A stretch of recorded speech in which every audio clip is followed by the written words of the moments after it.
اعوذ باللہ السمیع العلیم العظیم الحفیظ بوجہ الکریم وسلطانہ القدیم من الرجس الخبیث المخبث الشیطان اللعین الرجیم وقبیلہ ونفخہ ونفسہ وہمزہ بسم اللہ الرحمن الرحیم اللہم صلی علی سیدنا محمد وآباء محمد وآل محمد وصحب محمد وبارک وسلم سبحانک اللہم وبحمدک لا الہ الا انت استغفرک واتوب الیک۔ تمام نبیوں کے سردار حضرت محمد صلی اللہ علیہ وآلہ وسلم اور تمام مذاہب کے سردار دین اسلام کے پیروکاروں، سلام علیکم طبتم۔ ہم اقرار کرتے ہیں کہ اللہ تعالیٰ کے سوا کوئی معبود نہیں، کوئی نبی، کوئی ولی، کوئی جن، کوئی پری، کوئی مزار، کوئی قبر جو ہے وہ نہ معبود ہے اور نہ اللہ کے برابر ہے۔ وہ اللہ واحد حقیقی ہے، جو اس کا شریک ٹھہرائے وہ دوزخی ہے، مشرک ہے۔ ہم اقرار کرتے ہیں کہ حضور صلی اللہ علیہ وآلہ وسلم تمام انبیاء کے سردار ہیں۔ آپ کے بعد اب کسی طرح کا کوئی نبی پیدا نہ ہوگا، نہ ذلی، نہ بروزی، نہ مطیع۔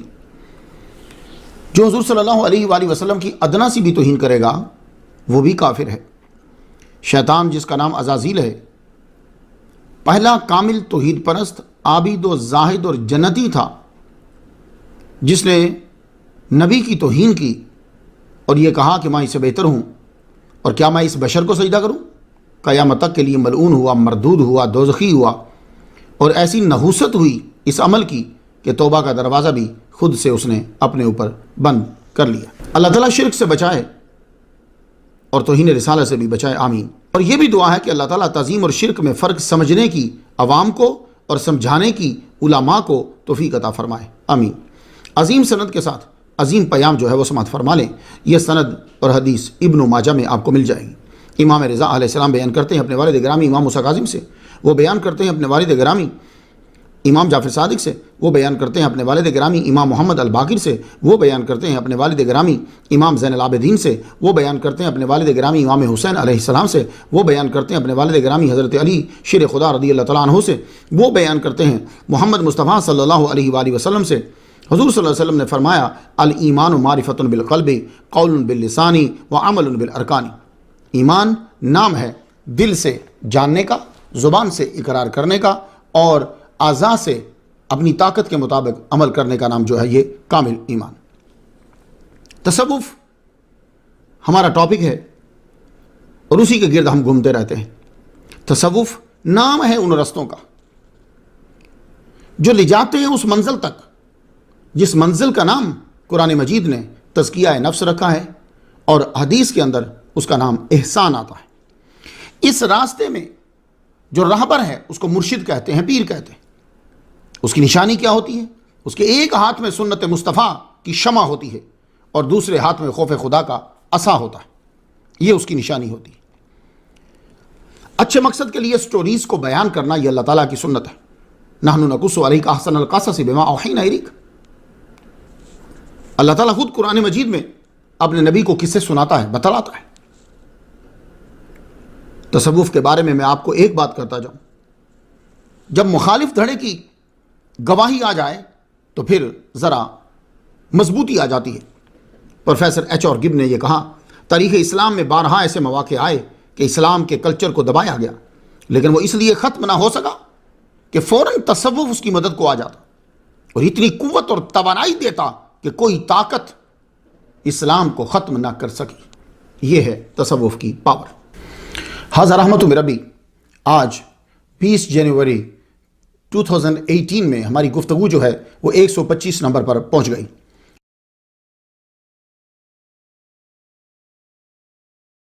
آج جس ہستی کو سرنامہ کلام بنا رہے ہیں، انہیں محقق لوگ شاعر مشرق، مصور پاکستان، مفکر پاکستان، حکیم الامت علامہ سر محمد اقبال قادری رحمۃ اللہ علیہ کے نام سے پکارتے ہیں۔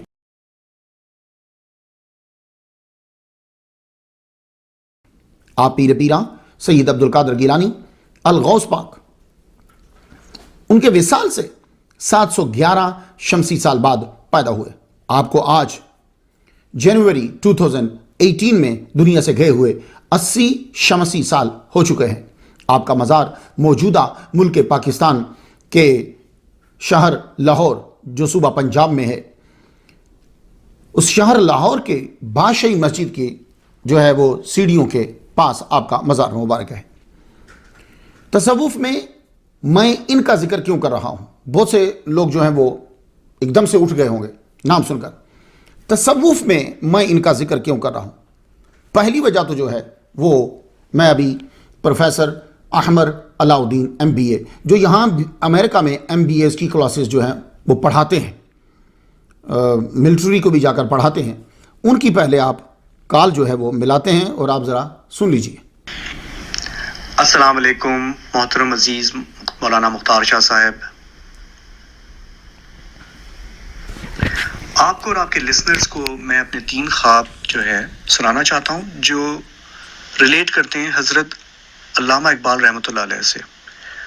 پہلا خواب میں نے 19 اکتوبر 2017 کو دیکھا. صبح 2:45 بجے کے قریب کا وقت تھا. میں نے دیکھا کہ مجھے لاہور بلایا گیا ہے, اور جب میں لاہور پہنچا ہوں لاس اینجلس سے, تو میں نے ایک نائی کی دکان میں اپنے آپ کو پایا, اور اس میں ایک صاحب بیٹھے ہوئے تھے جو اخبار پڑھ رہے تھے, تو ان کا میں چہرہ نہیں دیکھ پا رہا تھا. تو وہ مجھ سے مخاطب ہو کر کہنے لگے کہ احمر, تمہارے عزیز مختار شاہ سے کہہ دو کہ ہم سے کچھ اہم گفتگو کرنی ہے. تو میں نے جب ان سے دریافت کیا کہ وہ کون ہے, تو انہوں نے اخبار سے اپنا اخبار ہٹایا ان کے چہرے کے سامنے سے, تو میں نے حضرت علامہ اقبال رحمۃ اللہ علیہ کو پایا. تو کہنے لگے کہ میرا نام اقبال ہے. دوسرا خواب میں نے 26 اکتوبر 2017 کو دیکھا. وہ بھی جمعرات کا دن تھا, اور صبح 2:15 بجے کے قریب میں نے دیکھا کہ میرے گھر کے دروازے کے سامنے ایک سفید لفافہ رکھا ہوا ہے. جب میں نے اس کو کھولا تو اس میں ایک چٹھی میں لکھا ہوا تھا ہاتھ سے, مختار شاہ کو میرا پیغام دے دو کہ ہم اس سے کچھ اہم گفتگو کرنا چاہتے ہیں, اور سائن آف کیا تھا اقبال کے نام سے. تیسرا خواب میں نے دیکھا 9 نومبر کو 2017. یہ صبح 3 بجے کا وقت ہے, اور خواب میں نے دیکھا کہ میں ایک بہت سرسبز علاقے میں ہوں, اور وہاں پہ ایک میلے جیسا ایک ماحول ہے اور کافی لوگوں کا ہجوم ہے. جب میں قریب گیا ہوں تو ایک صاحب میرے پاس آئے, اور انہوں نے مجھ سے مصافحہ کیا اور کہنے لگے کہ میں تمہارے پردانا کا پردانا ہوں, اور میرا نام ہے عصمت اللہ, اور میں تمہیں کسی سے ملاتا ہوں. تو وہ مجھے بھیڑ کے مجمع کے بیچ میں لے گئے. تو وہاں پہ میں نے دیکھا ایک چارپائی لگی ہوئی تھی, اور اس چارپائی پہ حضرت علامہ اقبال رحمۃ اللہ علیہ بیٹھے ہوئے تھے, اور وہ مجھ سے مخاطب ہو کر کہنے لگے کہ احمد, جاؤ مختار شاہ سے کہہ دو کہ ہم سے بہت اہم گفتگو کرنی ہے. تو یہ میرے جو تھے 3 خواب تھے. 9 یہ آپ سے میں نے شیئر کرنے تھے. اللہ حافظ. یہ پہلی ریزن جو ہے وہ بنی علامہ اقبال رحمۃ اللہ علیہ کو بیان کرنے کی. میں یہ اس کا پس منظر کیا ہے جو پروفیسر احمر علاء الدین صاحب نے آپ کو بیان کیا ہے, کہ سالوں سے بہت سے لوگ مجھے میسیج بھیجتے تھے کہ آپ علامہ اقبال کو بیان کریں, علامہ اقبال کو بیان کریں. پروفیسر صاحب جو ہیں بہت بڑی ان کی لائبریری ہے, یہاں 8 یونیورسٹیز میں یہ لیکچر دیتے ہیں, بہت نائس خاندان سے ان کا تعلق ہے, اور یہ جانتے ہیں کہ جھوٹی خواب بیان کرنا بہت بڑا جرم ہے, قیامت کے دن بڑی سزا ملے گی. یہ اس حدیث کو میں نے ان کو پہلے بولا, تو آپ نے سن لیا. یہ تھی پہلی وجہ. اب دوسری وجہ کیا ہے, بلکہ یہی مین وجہ ہے جو مجھ پر نازل ہوئی. وہی کیا ہے کہ آج کے وہ لوگ جو ڈاکٹرز, فلاسفر, شاعر اور علامہ ہیں, ان کے لیے علامہ شاعر مشرق سر محمد اقبال کی ہستی ایک نمونہ ہے کہ تصوف جو ہے وہ کوئی الگ چیز نہیں ہے, اسلام کا حصہ ہے. آپ اگر اس کو تصوف کو اختیار کرتے ہیں تو آپ کا سٹیٹس بلند ہوگا, گرے گا نہیں. تیسری وجہ, 30 دسمبر 1915 عیسوی کو ایک خط خواجہ حسن نظامی رحمۃ اللہ علیہ کو انہوں نے لکھا. تو علامہ اقبال کیا کہتے ہیں اس خط میں, میرا فطری اور آبائی میلان تصوف کی طرف ہے, اور یورپ کا فلسفہ پڑھنے سے یہ میلان اور بھی قوی ہو گیا. تو علامہ اقبال کو تصوف میں چننے کی وجہ یہ ہے, انتخاب کرنے کی وجہ یہ ہے کہ آج کے دور کے جو خود کو پڑھے لکھے لوگ کہتے ہیں جی ہم وکیل ہیں, ہم ڈاکٹرز ہیں, ہم شاعر ہیں, ہم فلاسفر ہیں, ہم انجینئر ہیں, ہم لیکچرار ہیں, ہم تصوف کو کیوں اپنائیں.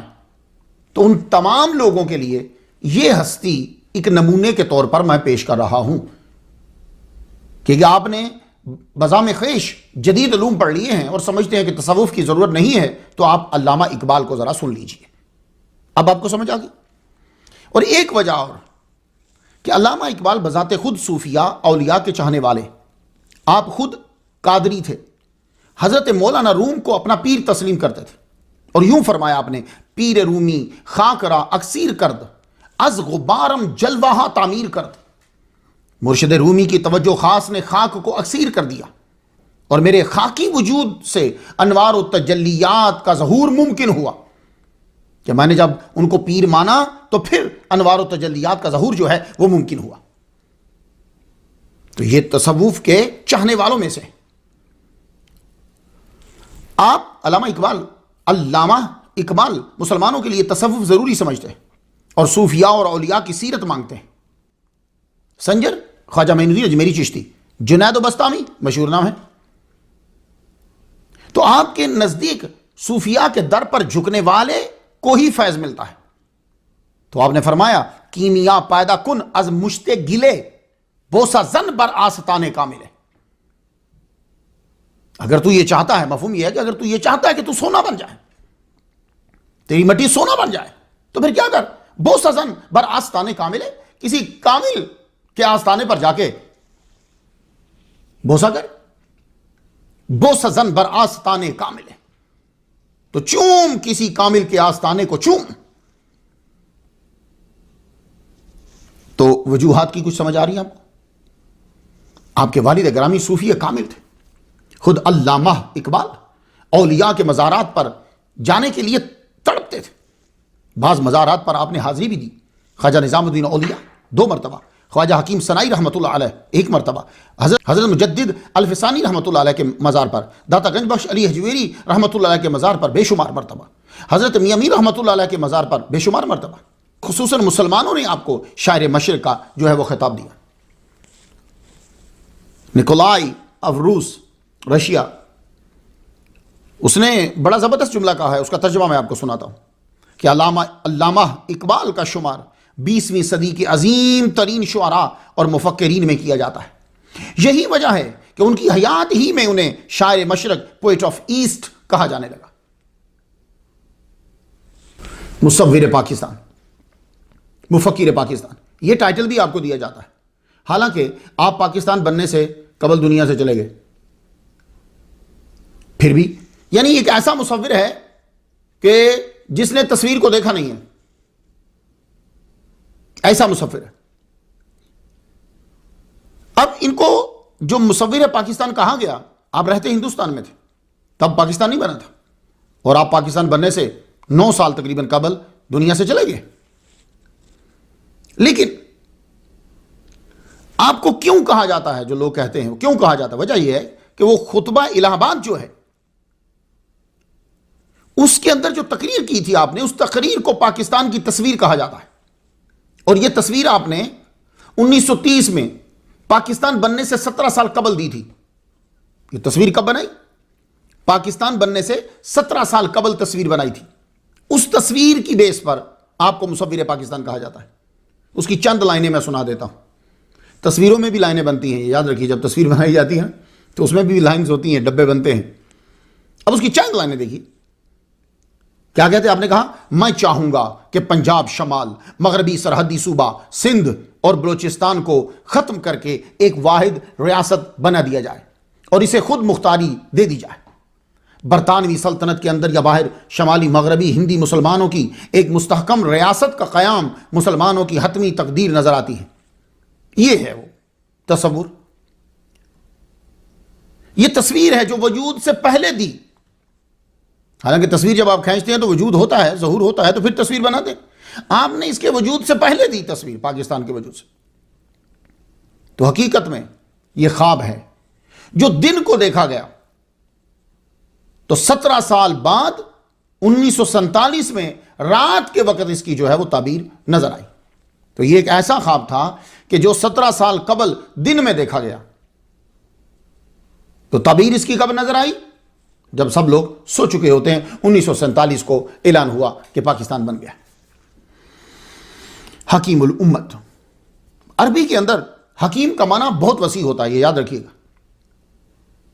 عربی کے اندر بہت عظیم ہے اور وسیع۔ اس کے اندر علم کے، سب سے پہلے تو علم کے تمام شعبے اس کے اندر آتے ہیں۔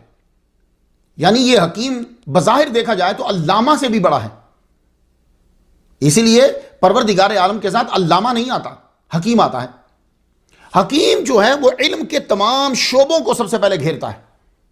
تو مگر اردو زبان میں حکیم اسے کہتے ہیں جو دیسی جڑی بوٹیوں سے مریضوں کا علاج کرتا ہے، اسے کہتے ہیں حکیم، طبیب بھی کہتے ہیں۔ تو علمی دنیا میں یہ ٹائٹل اسے دیا جاتا ہے جو قوم کی ذہنی، معاشی، معاشرتی، اخلاقی، اعمالی برائیوں کا علاج بتاتا ہے کہ یہ برائیاں یہاں یہاں ہیں، اس کا علاج یہ ہے۔ علمی دنیا میں اسے حکیم کہتے ہیں۔ علامہ اقبال نے شاعری کی صورت میں مسلمانوں کو عروج کے رستے بتائے، قعر مذلت سے نکلنے کا حل بتایا، اور مسلمانوں کو ان کا اصلی مقام بتایا، اور کہا کہ اس وقت تم کیا کر رہے ہو اور کون کون سے جراثیم ہیں کہ جو تم پر اٹیک کر کر تمہارے جسم کو معذور کر دیں گے۔ ایک روز ڈاکٹر عبد المجید نے پوچھا، آپ حکیم الامت کیسے بنے؟ سنیں آپ حکیم الامت کیسے بنے؟ تو آپ نے فرمایا، حضور صلی اللہ علیہ وآلہ وسلم کی بارگاہ میں 1 کروڑ مرتبہ تم درود بھیجو، تم بھی حکیم الامت بن جاؤ گے۔ تو گویا کہ یہ دنائی جو آئی ہے محمد مصطفیٰ صلی اللہ علیہ وآلہ وسلم پر 1 کروڑ مرتبہ درود بھیجنے سے آئی ہے۔ اب آپ کو یہ اعتراض نہیں، مجھے معلوم ہے کہ اس ٹاپک پر بہت سارے لوگ اعتراض کریں گے، لیکن وہ پہلے تقریر سنیں پھر اعتراض کریں۔ اس لیے چنا ہے میں نے، اس لیے 1 کروڑ مرتبہ آپ نے درود پڑھا تو رب تعالیٰ نے آپ کے دماغ کو، آپ کے دل و دماغ کو کھول دیا، وسعت دے دی۔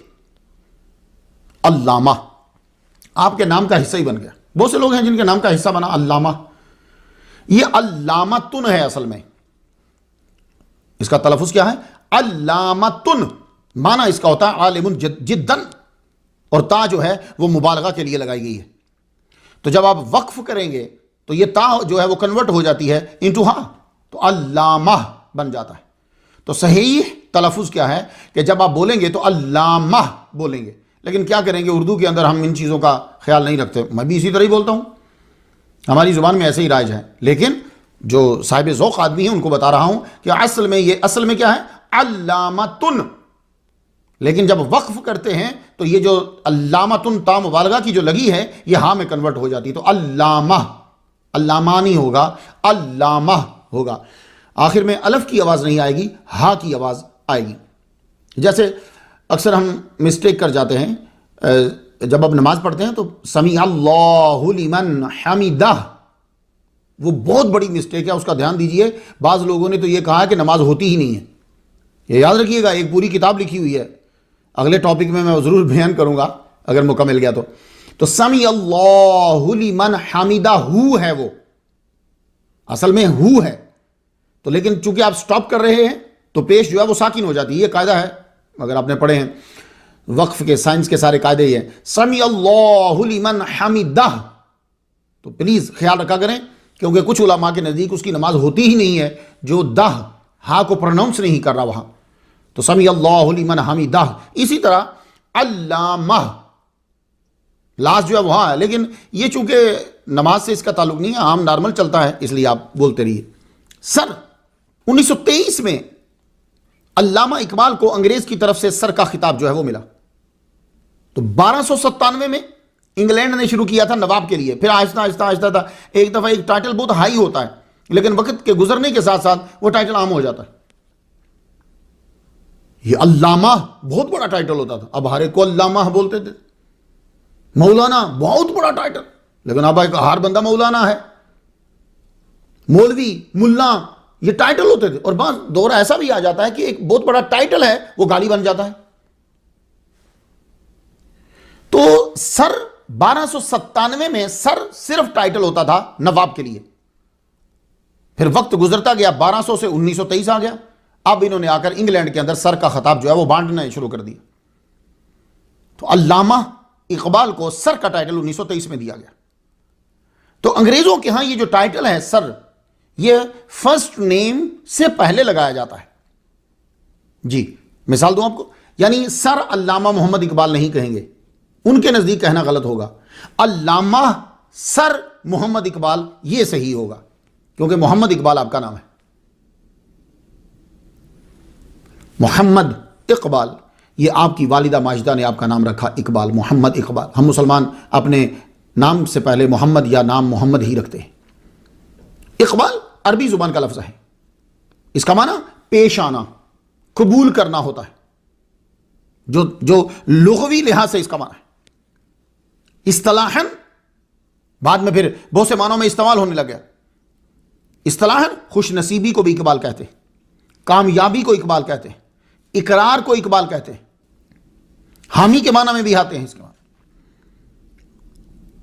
مخدوم الملک شرف الدین احمد یحییٰ منیری رحمۃ اللہ علیہ نے فرمایا، اقبال کا معنی کسی چیز کی طرف رخ کرنے کے ہیں، کسی چیز کی طرف رخ کرنے کا معنی بھی اقبال ہے، اور اس کو اقبال بھی پڑھ سکتے ہیں اور اس کو اقبال بھی پڑھ سکتے ہیں، لیکن اقبال کے تھوڑے سے معنی ڈیفرنٹ ہوں گے، لیکن اقبال اور اقبال کے کہیں کہیں جا کے معنی آپس میں مل جاتے ہیں۔ قادری یہ بھی آپ کے نام کا حصہ ہے، لیکن بہت کم لگاتے ہیں اور بہت کم جانتے ہیں۔ قادری اسے کہا جاتا ہے جو تصوف میں شیخ عبد القادر گیلانی رحمۃ اللہ علیہ سے بالواسطہ یا بلا واسطہ باعث ہو۔ شاید یہ بھی وجہ بنی ہو، کیونکہ میں تو غوث پاک کے در کا سگ ہوں بھائی، بلکہ سگ بھی بڑا اعلیٰ، میں تو اس سگ سے نسبت رکھتا ہوں، تو شاید یہ بھی فورس ہوا ہو۔ یہ سب روحانی مسئلے ہوتے ہیں، کب کس کو بیان کرنا ہے کس وقت، یہ اوپر سے ہی آرڈر آتے ہیں۔ تو قادری علامہ اقبال رحمت اللہ علیہ قادری، آپ سلسلہ قادریہ سے بیعت تھے۔ وہ کس طرح؟ آپ نے بیعت کری تھی آغاز ہی میں اپنے والد گرامی حضرت شیخ میاں نور محمد رحمت اللہ علیہ، یہ آپ کے والد گرامی ہیں۔ وہ مرید تھے ایک مجذوب کے، وہ ان کے پاس آیا کرتے تھے اور وہ قادری تھے، تو اس لحاظ سے علامہ اقبال رحمت اللہ علیہ جو ہیں وہ قادری ہیں۔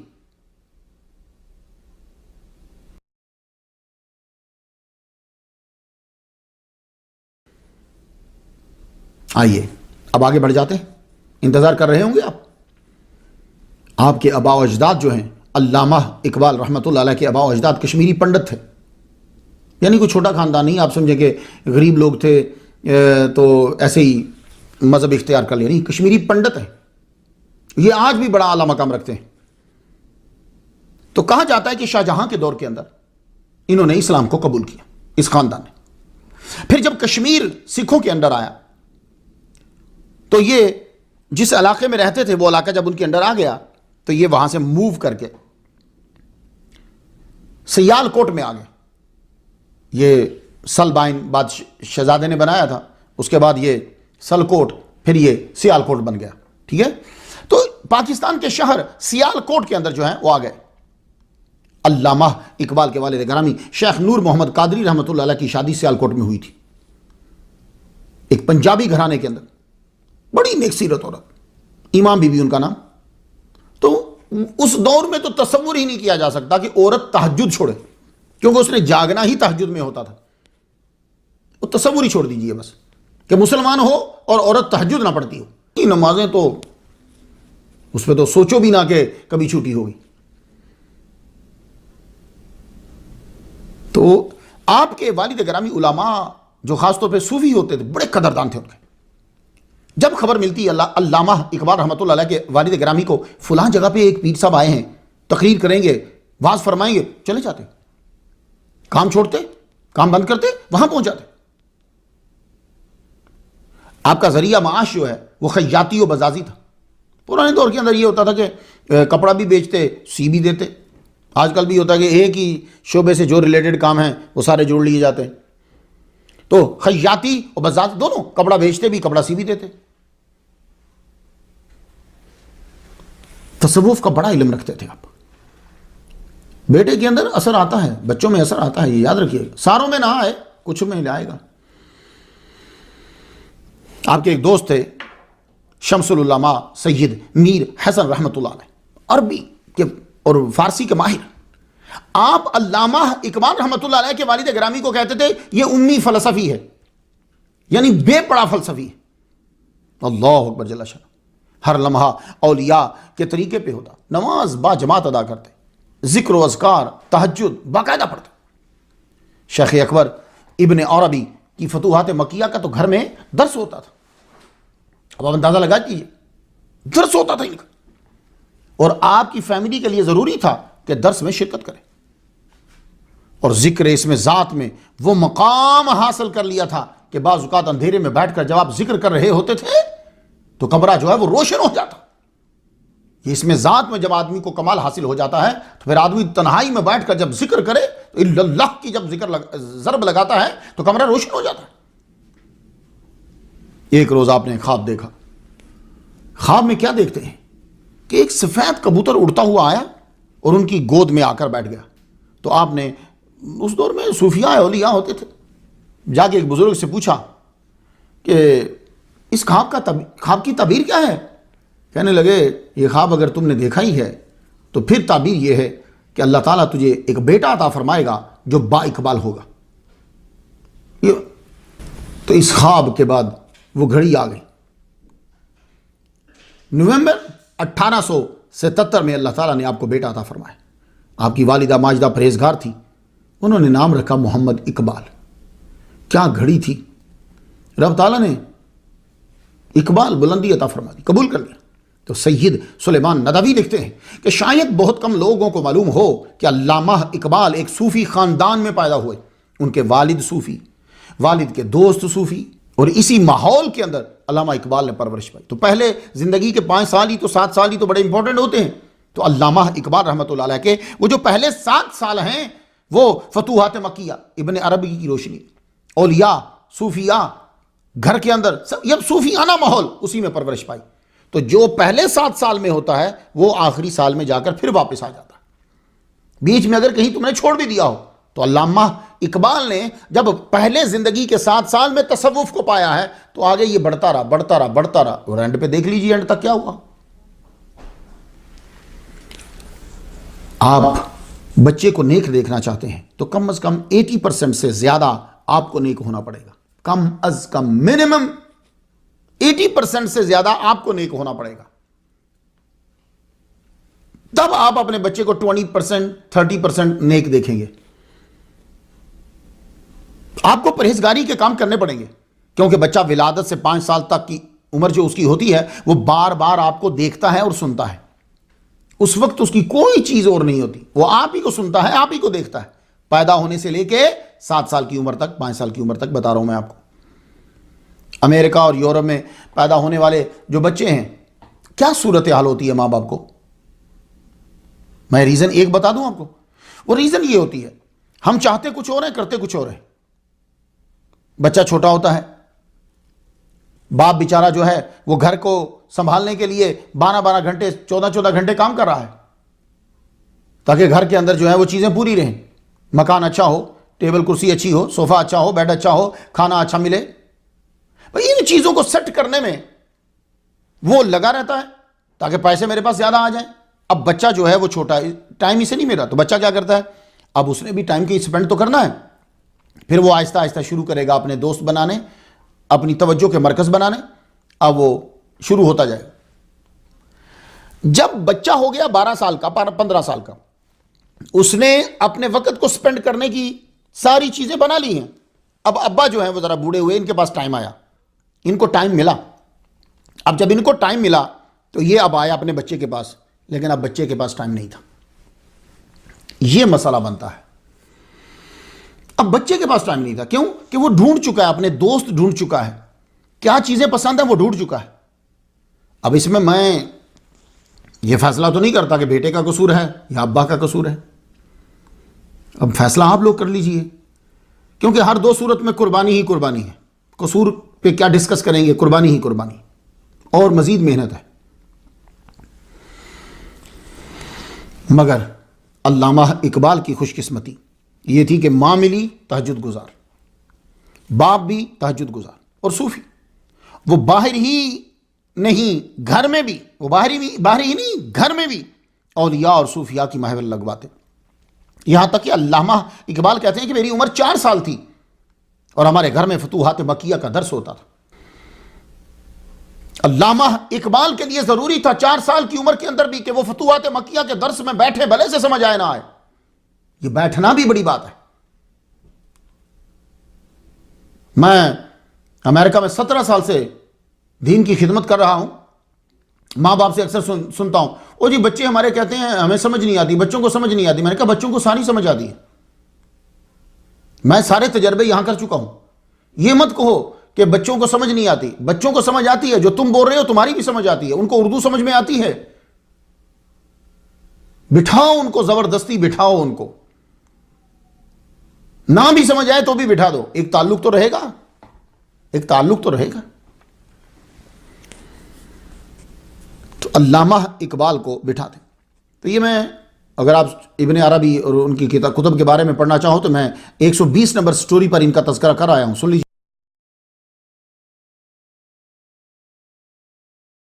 گا. تو علامہ اقبال 5 وقت دیکھتے کہ ماں نماز پڑھ رہی ہے, ابا نماز پڑھ رہے ہیں. ابا جاتے ہیں تو سین میں نہیں, اولیاء کرام کی محفل میں جاتے ہیں. تو یہ بچے پہ اثر پڑتا ہے. تو جب آپ پڑھنے کے قابل ہوئے تو سیالکوٹ محلہ کشمیریہ مسجد حسام الدین میں آپ کو ڈال دیا گیا. آپ نے قرآن مجید پڑھنا شروع کیا. قرآن مجید کے ساتھ ساتھ سکول بھی آپ جاتے تھے. 4تھی جماعت میں علامہ اقبال داخل ہوئے تو آپ کے والد گرامی کے ذہن میں ایک دن آیا, کہنے لگے یار بچہ سکول جاتا ہے, کیا کرنا ہے انگلش کو چھوڑو, چلو بچے کو عربی اور فارسی پڑھاتے ہیں. آپ اپنے دوست کے پاس لے گئے جن کو عربی اور فارسی آتی تھی. وہ کون دوست ہیں؟ سید میر حسن. سید میر حسن.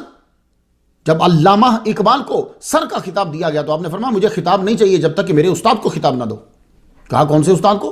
کہا سید میر حسن کو. کہا انہوں نے تو کوئی کتاب نہیں لکھی, ان کو کاہے کا خطاب دیں ہم؟ کہنے لگے میں نہیں نظر آ رہا تمہیں, میں آج جو کچھ تمہیں نظر آ رہا ہوں, جو سر کا مجھے تم ٹائٹل دے رہے ہو, وہ میرے اس استاد ہی کی تو وجہ سے ہے. ہائے ہائے اللہ اکبر. پھر ان کو شمس العلماء کا خطاب دیا گیا. ایسے شاگرد ہوتے ہیں. تو یہ سید میر حسن سے جا کر کہا انہوں نے, کنہوں نے؟ علامہ اقبال رحمۃ اللہ کے ابا جی نے. کہنے لگے میں چاہتا ہوں کہ میرا بچہ سکول میں مت جائے, آپ کے پاس عربی اور فارسی پڑھے.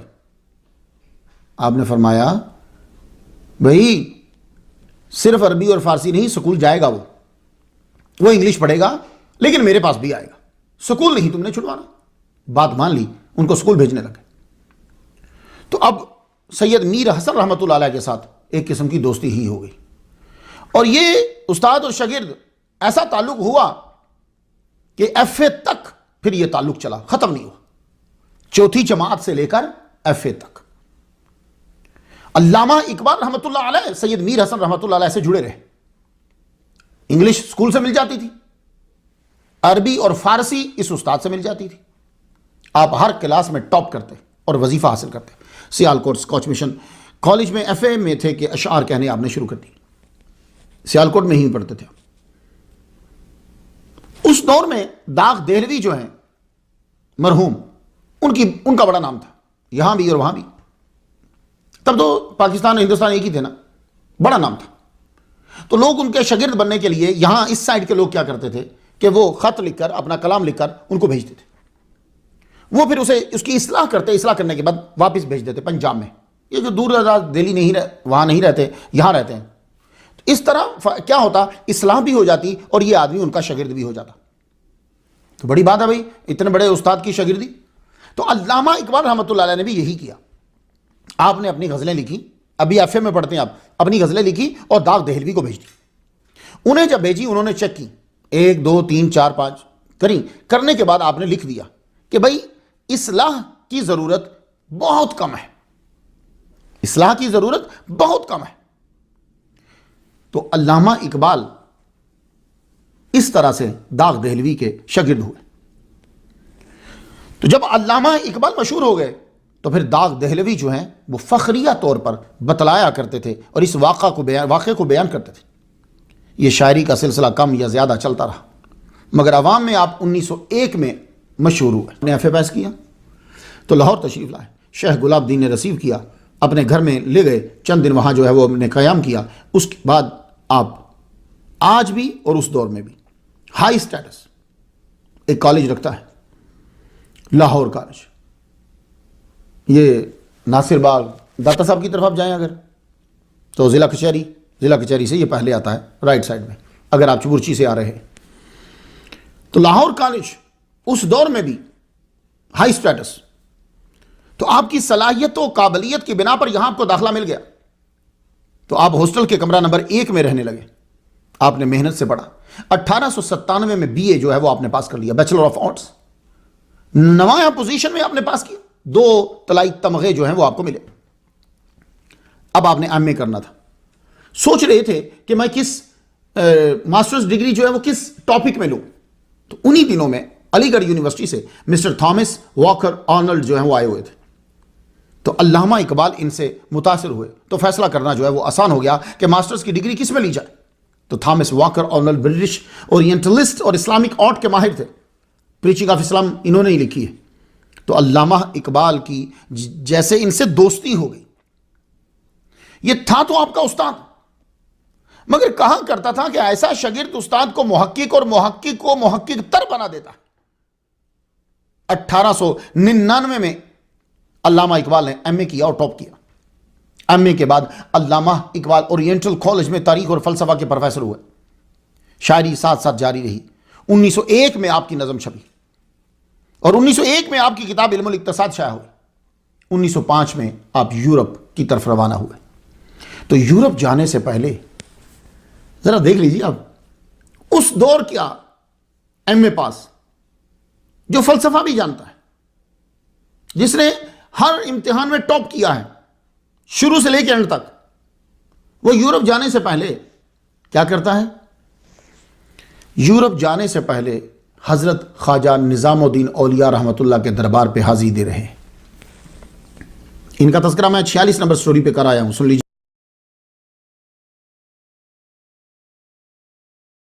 گا. مزار پر حاضر ہوئے اور وہاں آپ نے یوں نذرانہ پیش کیا, چلی ہے لے کے وطن کے نگار خانہ سے شراب علم کی لذت کشاں کشاں مجھ کو. فلک نشین صفت مہر ہوں زمانہ میں, فلک نشین صفت مہر ہوں زمانہ میں, تیری دعا سے عطا ہو وہ نردبان مجھ کو. فرشتے پڑھتے ہیں جس کو وہ نام ہے تیرا, بڑی جناب تیری فیض عام ہے تیرا. شگفتہ ہو کے کلی دل کی پھول ہو جائے, یہ التجائے مسافر قبول ہو جائے. اتنے مشکل جملے نہیں ہیں کہ میں اس کی تشریح کروں. تو آپ نے دربار پر حاضری دی, کلام پڑھا, وہاں سے آپ روانہ ہوئے. کیمبرج یونیورسٹی سے فلسفہ اخلاق کی ڈگری لی. اس کے بعد جرمنی سے پی ایچ ڈی کی آپ نے. اسی دوران بیرسٹری بھی آپ نے کر لی. آپ کی شہرت دوسرے ممالک اور انگلینڈ میں پھیل گئی. اس کا اندازہ اس بات سے لگائیے کہ 6 ماہ تک لندن یونیورسٹی میں اپنے استاد کی جگہ پر آپ عربی پڑھاتے رہے. پروفیسر تھامس واکر آرنلڈ کی جگہ پر آپ پڑھاتے رہے, اور یہ بڑی بات ہے, استاد کی جگہ پر. اسی دوران آپ نے بڑے بڑے اجتماع سے خطاب کیا ہے. اسلام پر 6 زبردست لیکچرز دیے ہیں. آپ نے 3 سال یورپ میں گزارے, سیکھتے رہے اور سکھاتے رہے. واپس آئے تو پھر حضرت خواجہ نظام الدین اولیاء رحمۃ اللہ کے دربار پر پھر حاضری دی. اس لیے میں نے آپ کو بیان کیا ہے کہ جتنے ڈاکٹرز ماشاءاللہ آپ سنتے ہیں, میرے پاس میسیج آتے رہتے ہیں لوگوں کے, تو میں سب سے عرض کرنا چاہوں گا, آپ فلاسفر ہو, ڈاکٹر ہو, انجینئر ہو, آپ کیا ہو, لیکچرار ہو, بیرسٹر ہو, جج ہو, وکیل ہو, لیڈر ہو, جو کچھ ہو, علامہ اقبال کو دیکھ لو. یہ آدمی اتنے مقام پر پہنچنے کے بعد پھر تصوف کو کیوں بار بار مان رہا ہے؟ ریزن کیا ہے؟ بڑے لوگوں نے کوشش کی ہے ان کو تصوف سے نکالنے کی, جو پھر تصوف کے منکر ہو گئے تھے. آپ میری پوری تقریر دھیان سے سنیے گا اور فیصلہ آپ کیجئے گا. اچھا, یورپ جانے سے پہلے دربار پر گئے, یورپ سے واپس آئے تو پھر مزار پر گئے, اور آپ جب مزار پر جاتے ہیں تو صرف خواجہ نظام الدین والملت والاولیاء پر حاضری نہیں, امیر خسرو کے مزار پر حاضری دی. ان کا میں بیان 44 نمبر سٹوری پہ کرایا ہوں, سن لیجئے گا.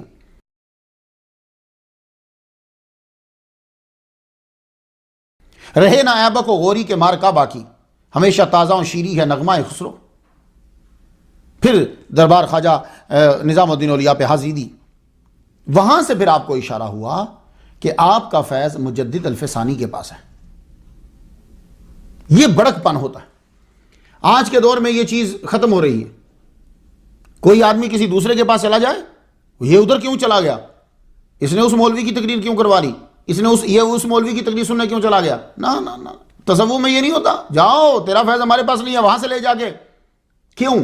اس لیے کہ ان کا مقصد جو ہے وہ اللہ ہے, دولت نہیں ہے. تو جب مقصد دولت اور شہرت ہوتی ہے پھر ایسی گھٹیا حرکتیں صادر ہوتی ہیں.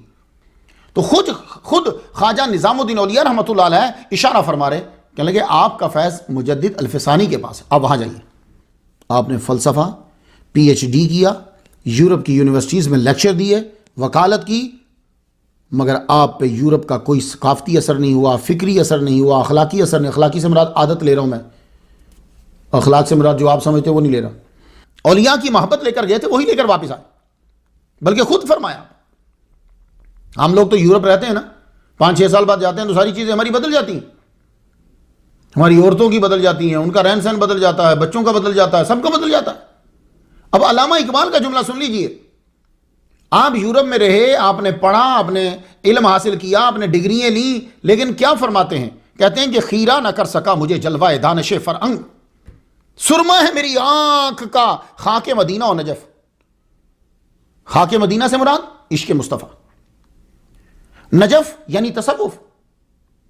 میری آنکھ میں عشق مصطفیٰ کا سرما تھا، اور مولا علی شیر خدا کا روحانی فیض، کہ مجھے یورپ کی کوئی چیز میرے اوپر حاوی نہیں ہوئی۔ میں جیسے اولیاء کی محبت لے کر گیا تھا، اسلام کی محبت لے کر گیا تھا، میں ویسے ہی واپس لے کر آیا ہوں۔ میں اپنے اسلام کو اور اپنی چیزوں کو برا نہیں کہتا۔ مستانی ہوا میں گرچہ تھی، یہ ذرا جملہ سنیے گا علامہ اقبال کا، مستانی ہوا میں گرچہ تھی شمشیر کی تیزی، نہ چھوٹے مجھ سے لندن میں بھی آداب سحر خیزی۔ یہ جملہ سننے کے قابل ہے۔ کہتے ہیں کہ اس ہوا کے اندر تلوار کی سی تیزی تھی، یعنی ایک دم سے ہر چیز کو کاٹ دیتی تھی جو یہاں سے ہم لے کر جاتے ہیں، لیکن نہ چھوٹے مجھ سے لندن میں بھی آداب سحر خیزی۔ میں نے لندن جا کر بھی تہجد پڑھنا نہیں چھوڑی، یہ ہے اس کا مطلب، کہ میں لندن جا کر بھی تہجد پڑھتا تھا۔ علامہ اقبال کو برا کہنے والوں، آپ لوگ یورپ میں آ کر تہجد پڑھ رہے ہو؟ نہیں۔ 27 جولائی 1908 شام کے وقت آپ لاہور پہنچے، یہاں آپ کے اعزاز میں پارٹی ہوئی۔ ایک دن قیام کرنے کے بعد شہر سیالکوٹ آپ روانہ ہوئے۔ یہ آپ کا وہ ٹرپ تھا جو یورپ کا، تو چونکہ اس وقت راؤٹ جو ہے وہ یہی تھا کہ پہلے جسے آج آپ ہندوستان کہتے ہو وہاں اترتے تھے، وہاں سے پھر یہاں پنجاب سائڈ میں آتے تھے۔ تو آپ نے دربار پر حاضری دی، لاہور جو ہے وہ قیام کیا، اس کے بعد پھر سیالکوٹ۔ 1905 سے 1908 تک شاعری آپ کی بہت کم ہے، بلکہ ایک مرتبہ تو ارادہ کیا کہ شاعری کلیتاً ترک کر دوں، مگر آپ کے استاد تھامس کے کہنے پر آپ نے ارادہ ترک کر دیا، شاعری ترک نہ کی۔ 1908 کے بعد ہی آپ کے اردو اور فارسی کے شاہکار جو ہیں وہ تیار ہوئے۔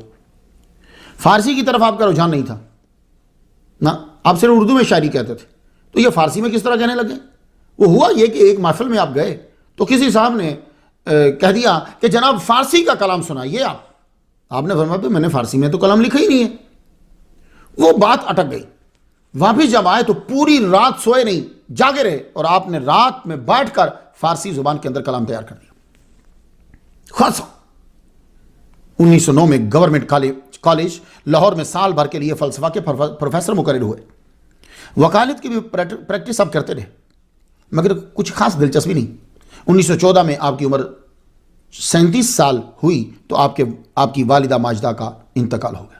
تو 37 سال کی عمر میں، جب آپ کی عمر 37 سال تھی تو آپ کی والدہ ماجدہ کا انتقال ہوا۔ اللہ اکبر۔ ماں جب جاتی ہے تو ایک رحمت کا منبع جو ہے سمجھو اٹھ جاتا گھر سے۔ 1926 میں پنجاب قانون ساز اسمبلی کے رکن منتخب ہوئے۔ لوگوں کی عقیدت اتنی تھی کہ پلے سے کانا نہیں لگا، انہوں نے ہی پیسے لگا کر آپ کو ممبر جو ہے وہ بنا دیا۔ 1929 میں آپ کے استاد شمس العلماء مولوی سید میر حسن کا وصال ہو گیا۔ اللہ انا للہ و انا الیہ راجعون۔ 1930 میں آپ کے والد گرامی شیخ نور محمد کا وصال ہو گیا، اور 1930 میں ہی آپ نے خطبہ الہ آباد دیا جو آج ہماری کتابوں میں موجود ہے۔ 1931 میں گول میز کانفرنس میں شرکت کے لیے انگلینڈ گئے، وہاں سے واپسی پر آپ ہسپانیہ گئے۔ فرانسیسی فلسفی برگسن سے بھی آپ نے ملاقات کی، ہینری برگسن سے۔ یہ فرینچ فلاسفر اور رائٹر ہے، اس کو نوبیل پرائز ملا تھا 1927 میں۔ فلسفہ زمان و مکان پر اس سے گفتگو ہوئی۔ آپ نے فرمان مصطفیٰ بھی اس میں کوٹ کیا کہ لا تسبوا الدہر انا الدہر، زمانہ کو گالی نہ دو، میں زمانہ ہوں۔ 1931 میں آپ نے فلسطین میں بھی لیکچر دیا۔ علامہ اقبال کا جب تذکرہ آتا ہے تو ہمارے پاکستان کے اندر اس ایریا میں قرطبہ مسجد کا ذکر ضرور آتا ہے ساتھ. آپ جب وہاں گئے تو آپ نے خصوصی طور پر انتظامیہ سے یہ کہا کہ مجھے اس کے اندر نماز پڑھنا ہے.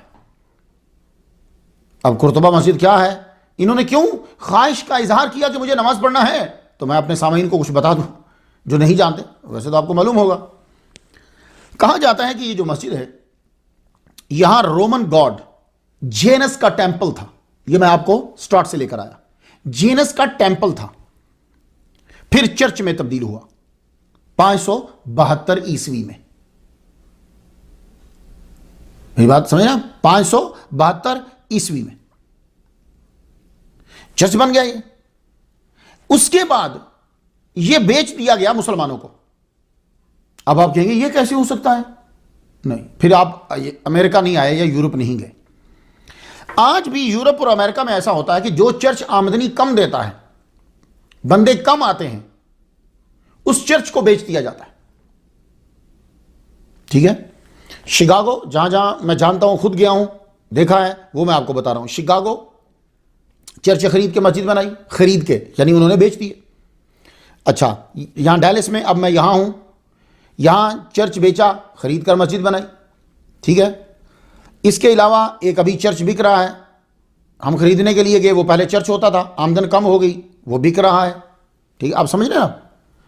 اسی طرح ہیوسٹن میں چرچ جو ہے وہ بک رہے، اسی طرح نیو یارک میں چرچ جو ہے وہ بک رہے، اسی طرح ناروے کے اندر، ناروے میں لیکچر دینے کے لیے جب میں گیا ہوں تو وہاں ہمارے ایک اسلامی بھائی نے چرچ خریدا ہے.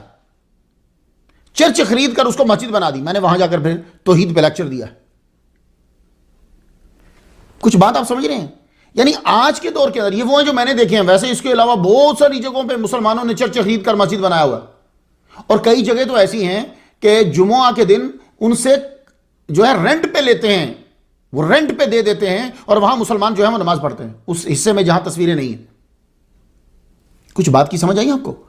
اصل میں بتانا میں یہ چاہتا ہوں کہ یہ جو اتنا بڑا بکھیڑا کیا گیا، یہ تعصب کی بنا پر ہے، ضد کی بنا پر ہے. ویسے آج بھی یورپ کے اندر، امریکہ کے اندر عیسائی جو ہیں وہ چرچ کی زمین کو بیچ دیتے ہیں اور وہاں مسجد بنا دی جاتی ہے.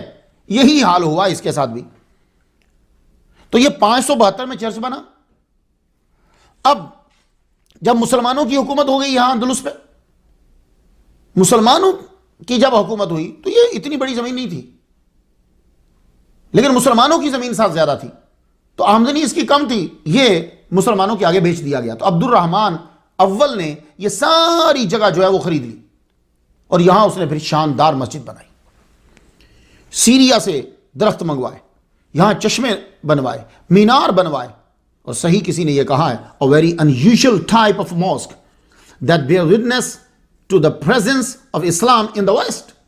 یہ مسجد جو ہے اتنی شاندار مسجد، یہ بتلاتی ہے مسلمانوں کی موجودگی. آج بھی آپ دیکھو، حیران ہو جاؤ گے اس مسجد کو. کبھی جانا، آپ بھی کبھی میڈرڈ اترو، مسجد کا ذرا زیارت ضرور کرو. 8ویں صدی عیسوی میں ایسی شاندار عمارت کا بنانا مسلمانوں کی ہر میدان میں فوقیت کو ثابت کرتا ہے. عبد الرحمن اول نے اس مسجد کا آغاز کر دیا. پھر اس کے بعد جتنے اس کے جانشین آتے گئے وہ اپنے اپنے انداز سے اس مسجد کو بناتے گئے آگے. مگر ضد کی بنا پر 1236 میں اس مسجد کے بیچ میں کیتھولک عیسائیوں نے چرچ بنا دیا. تو نام کیا ہوا؟ مسجد کیتھیڈرل آف قرطبہ. پھر کیتھیڈرل سابقہ مسجد، پھر مسجد کا نام ختم ہو گیا کیتھیڈرل آف قرطبہ. یہ ساری بلڈنگ کو لوکل چرچ اتھارٹیز کنٹرول کرتی تھی. عیسائیوں کو جانے کی اجازت تھی، مسلمانوں کو نہیں تھی. تو جب علامہ اقبال گئے تو صرف عیسائی جا سکتے تھے. انہوں نے خصوصی پرمیشن لی اور کہا کہ مجھے نماز پڑھنا ہے. 1984 میں، یہ علامہ اقبال کے پھر بہت بعد، 1984 میں ورلڈ ہیریٹیج ڈکلیئر کر دیا گیا. کیا مطلب؟ کہ یعنی یہ جو مسجد ہے، یہ جو جگہ ہے، یہ ذاتی پراپرٹی کسی کی نہیں ہے، کسی ادارے کی نہیں ہے. یہ اب کیا ہوا؟ پبلک پراپرٹی ہو گئی. یہ میڈرڈ ایئرپورٹ سے 2 گھنٹے ٹرین کی مسافت ہے اگر آپ کو کبھی موقع ملے. مگر علامہ اقبال کے دور میں مکمل طور پر بند تھی. کئی مسجدیں ایسی ہیں، اگر آپ کبھی گریس جاؤ تو آپ کو مسجدیں آج بھی نظر آئیں گی. 500 سال ہو چکے ہیں، بند پڑی ہیں، اندر کوئی جا نہیں سکتا، نماز پڑھ نہیں سکتا. میں بہت سی مسجدوں کا میں نے جب میں کبھی پاکستان جا رہا ہوتا ہوں تو کسی نہ کسی جگہ رکتا ہوں تو پھر اسے دیکھتا ہوں تاکہ اپنے سامعین کو بتا سکوں کہ کیا ہو رہا ہے۔ میڈرڈ میں اسلامی آرٹ پر جو ہے وہ آپ نے خطاب دی، آپ مسجد قرطبہ گئے، آپ کو اجازت دے دی گئی اور کہا گیا کہ دروازہ بند کر لیں۔ علامہ اقبال پھر اندر بیٹھے، آپ نے نوافل پڑھے، بہت روئے، فی البدیہہ آپ نے جو ہے وہ وہاں کلام بھی کہا، وہ کلام آپ کو ہر جگہ مل جائے گا، آپ اسے پڑھ لیجیے۔ علامہ اقبال افغانستان کا دورہ کرتے ہیں۔ کنگ محمد نادر شاہ، یہ اور ہے، آپ کے ذہن میں جو آیا ہوگا وہ نہیں، کنگ محمد نادر شاہ نے علامہ اقبال کو دعوت دی افغانستان آنے کی۔ یہ 1929 کی بات ہے، اور یہ کنگ جو ہے، کنگ محمد نادر شاہ، یہ 1929 میں اقتدار پر آیا۔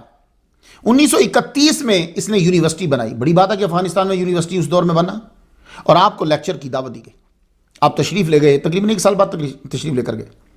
وہاں جا کر آپ نے کہا مجھے سلطان محمود غزنوی کے دربار پہ جانا ہے، مزار پہ جانا ہے۔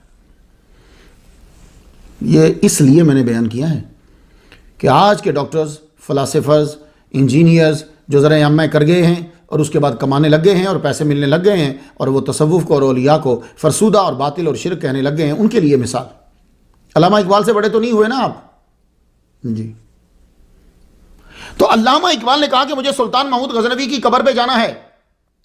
گئے آپ، وہاں جا کے نذرانہ پیش کیا، خیزد از دل نالہائے بے اختیار، آن دیارو کاہو کو ویرانہ است، عاشقو و فال و فر افسانہ است۔ علامہ اقبال رحمۃ اللہ علیہ نے خصوصی طور پہ یہ کہا کہ مجھے حکیم سنائی رحمۃ اللہ علیہ کی قبر پہ جانا ہے۔ یہ بہت بڑے بزرگ صوفی شاعر گزرے، حاضری دی، فاتحہ پڑھا، اور کیا کہا ان کی قبر پہ؟ آہ غزنی آہ حریم علم فن، مرغزار شیر مرداں کو ہن، دولت محمود را زیبا عروس، از ہنا بندان او دانائی توس، گفت در خاکش حکیم غزنوی، از نوائے او دل مردان کبھی۔ یہ حکیم سنائی کون ہیں جن کی قبر پر علامہ اقبال گئے؟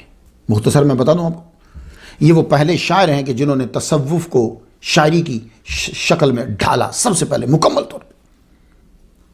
آپ موجودہ ملک افغانستان کے شہر غزنہ میں پیدا ہوئے 1080 میں، 1131 کے بعد اور 1141 سے پہلے آپ کی وفات ہو گئی۔ اختلاف ہے، اس لیے میں نے یہ بیان کر دیا۔ کا پورا نام حکیم ابو المجد مجدود، آپ درباری شاعر تھے، بادشاہ کے بڑے خاص تھے، اور آپ کا مقام اتنا تھا کہ بہرام شاہ کی بہن کا رشتہ آپ کے لیے آیا، ان سے شادی طے پائی آپ کی، مگر رستہ ایک دم تبدیل ہو گیا۔ اللہ تعالیٰ جسے اپنی طرف لانا چاہتا ہے نا، بس وہ ایک چوٹی لگتی ہے کبھی، بس ٹک۔ یہ سلطان ابراہیم آف غزنی نے انڈیا پر حملہ کرنے کی ٹھان لی، ارادہ کر لیا، تیاری کر رہا تھا، تو انہوں نے اس کے لیے ایک غزل لکھی، اور وہ لکھ کے لے جا رہے تھے، رستے میں ایک باغ آتا ہے، باغ سے جب گزر رہے تھے تو باغ کے اندر ایک دیوانہ بیٹھا ہوا تھا، لائے خور۔ اس دیوانے نے ایک کلام پڑھا، اس کلام کا ترجمہ میں آپ کو سنانے لگا ہوں۔ وہ کلام ٹھک کر کے لگ گیا۔ وہ کیا تھا، اس کا ترجمہ سنیے۔ ساقیہ ایک جام لے کر آ، اور یہ جام اندھے بادشاہ کے نام، جو خوبصورت غزنی چھوڑ کر انڈیا پہ حملہ کرنے جا رہا ہے، اور اے ساقیہ ایک اور جام لے کر آ، اے ساقیہ ایک اور جام لے کر آ۔ یہ جام کس کے نام؟ یہ جام سنائی کے نام، جو عقل مند ہو کر بے وقوف کی تعریف کرتا ہے۔ اور یہ جملہ تھا اس کا۔ یہ چھوڑیے، آپ کے لیے ہو سکتا ہے یہ کچھ بھی نہ ہو، بعض بندے تو وہ ہیں ان کے لیے گاڑیاں بھی کچھ نہیں ہوتی، تو صاحب ذوق نفیس لوگ جو ہیں، ایک بات کھٹک گئی، دربار جانے کے بجائے واپس پلٹ آئے۔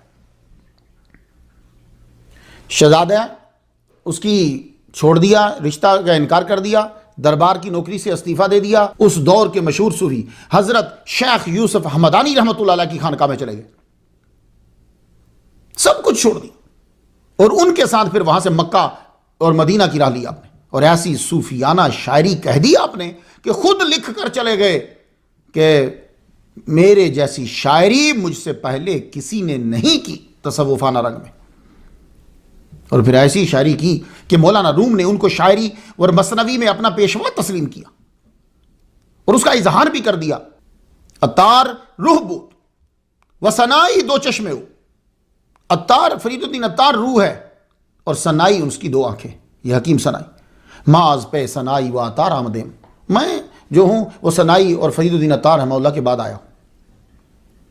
اور آپ نے سچائیوں کا باغ حدیقت الحقیقت، یہ ماسٹر پیس ہے جو آپ نے لکھا، اس کو پڑھ لیجیے گا، کبھی موقع ملا تو انشاءاللہ ہم بھی ڈسکس کریں گے۔ علامہ اقبال رحمۃ اللہ علیہ حکیم ثنائی رحمۃ اللہ علیہ کی قبر پر گئے اور زار و کتار جو ہے وہ روئے اور عرض کی، عطا کن شور رومی سوز خسرو، عطا کن صدق و اخلاص ثنائی، یعنی یہ دعا مانگ رہے ہیں کہ حکیم ثنائی رحمۃ اللہ علیہ کے اندر جو صدق اور اخلاص تھا، اے پروردگار عالم وہ مجھے عطا کر۔ ابو علی شاہ قلندر رحمۃ اللہ علیہ 38 نمبر سٹوری پہ میں ان کا ذکر کرایا ہوں، آپ اسے ضرور سنیے گا۔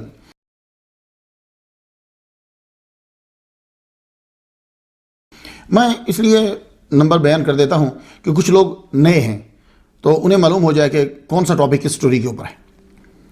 ابو علی شاہ قلندر رحمۃ اللہ علیہ کے ساتھ تعلق علامہ اقبال رحمۃ اللہ علیہ کا تصور خودی میں شاعر مشرق ڈاکٹر علامہ اقبال رحمۃ اللہ علیہ نے اولیاء اور صوفیاء سے مثالیں دی ہیں، تصور خودی کے اندر ان سے مثالیں دی۔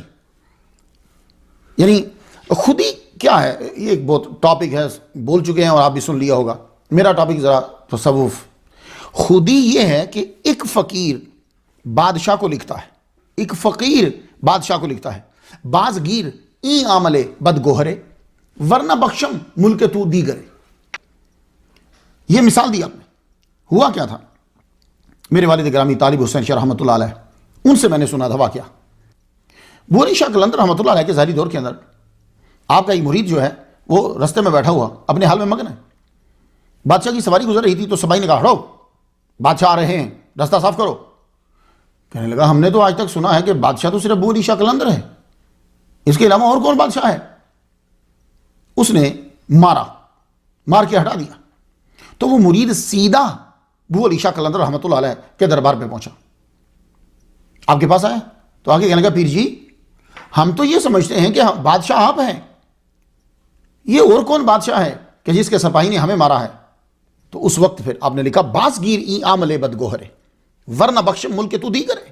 اس نہ سمجھ ملازم کو روکو جو ہمارے مریدوں کو تنگ کر رہا ہے، ورنہ تمہارا ملک چھین کر ہم کسی اور کو دے دیں گے۔ اللہ اکبر جل شانہ۔ تو علامہ اقبال رحمۃ اللہ علیہ نے ان کے بارے میں بھی نذرانہ عقیدت پیش کیا ہے۔ علامہ اقبال رحمۃ اللہ علیہ خواجہ معین الدین اجمیری چشتی رحمۃ اللہ علیہ سے بہت عقیدہ رکھتے تھے، انہیں شاعر مشرق، انہیں پیر سنجر کہہ کر پکارا کرتے تھے۔ بڑی آرزو تھی کہ ان کے آستانہ پر جو ہے وہ حاضری دیں۔ تو اس کا اظہار آپ نے اپنے ایک خط میں کیا جو 29 مارچ 1900 میں آپ نے لکھا مہاراجہ سر کشن پرشاد کو۔ کیا لکھتے ہیں؟ کہتے ہیں کہ حضرت خواجہ نظام الدین اولیاء رحمۃ اللہ علیہ کے دربار پر 2 دفعہ حاضری دے چکا ہوں، مگر افسوس رہے گا کہ پیر سنجر کے دربار پر حاضر نہ ہو سکا۔ انشاءاللہ اب جاؤں گا تو آستانہ کی زیارت سے شرف اندوز ہو کر واپس آؤں گا، مگر آپ نہ جا سکے۔ محبت کی شدت دیکھیے پیر سنجر سے، جا نہ سکے لیکن خود پیر سنجر نے آ کر زیارت جو ہے وہ کروا دی۔ جب عقیدت آدمی کی مضبوط ہوتی ہے تو یہ اولیاء کرام جو ہیں خود تشریف لے آتے ہیں۔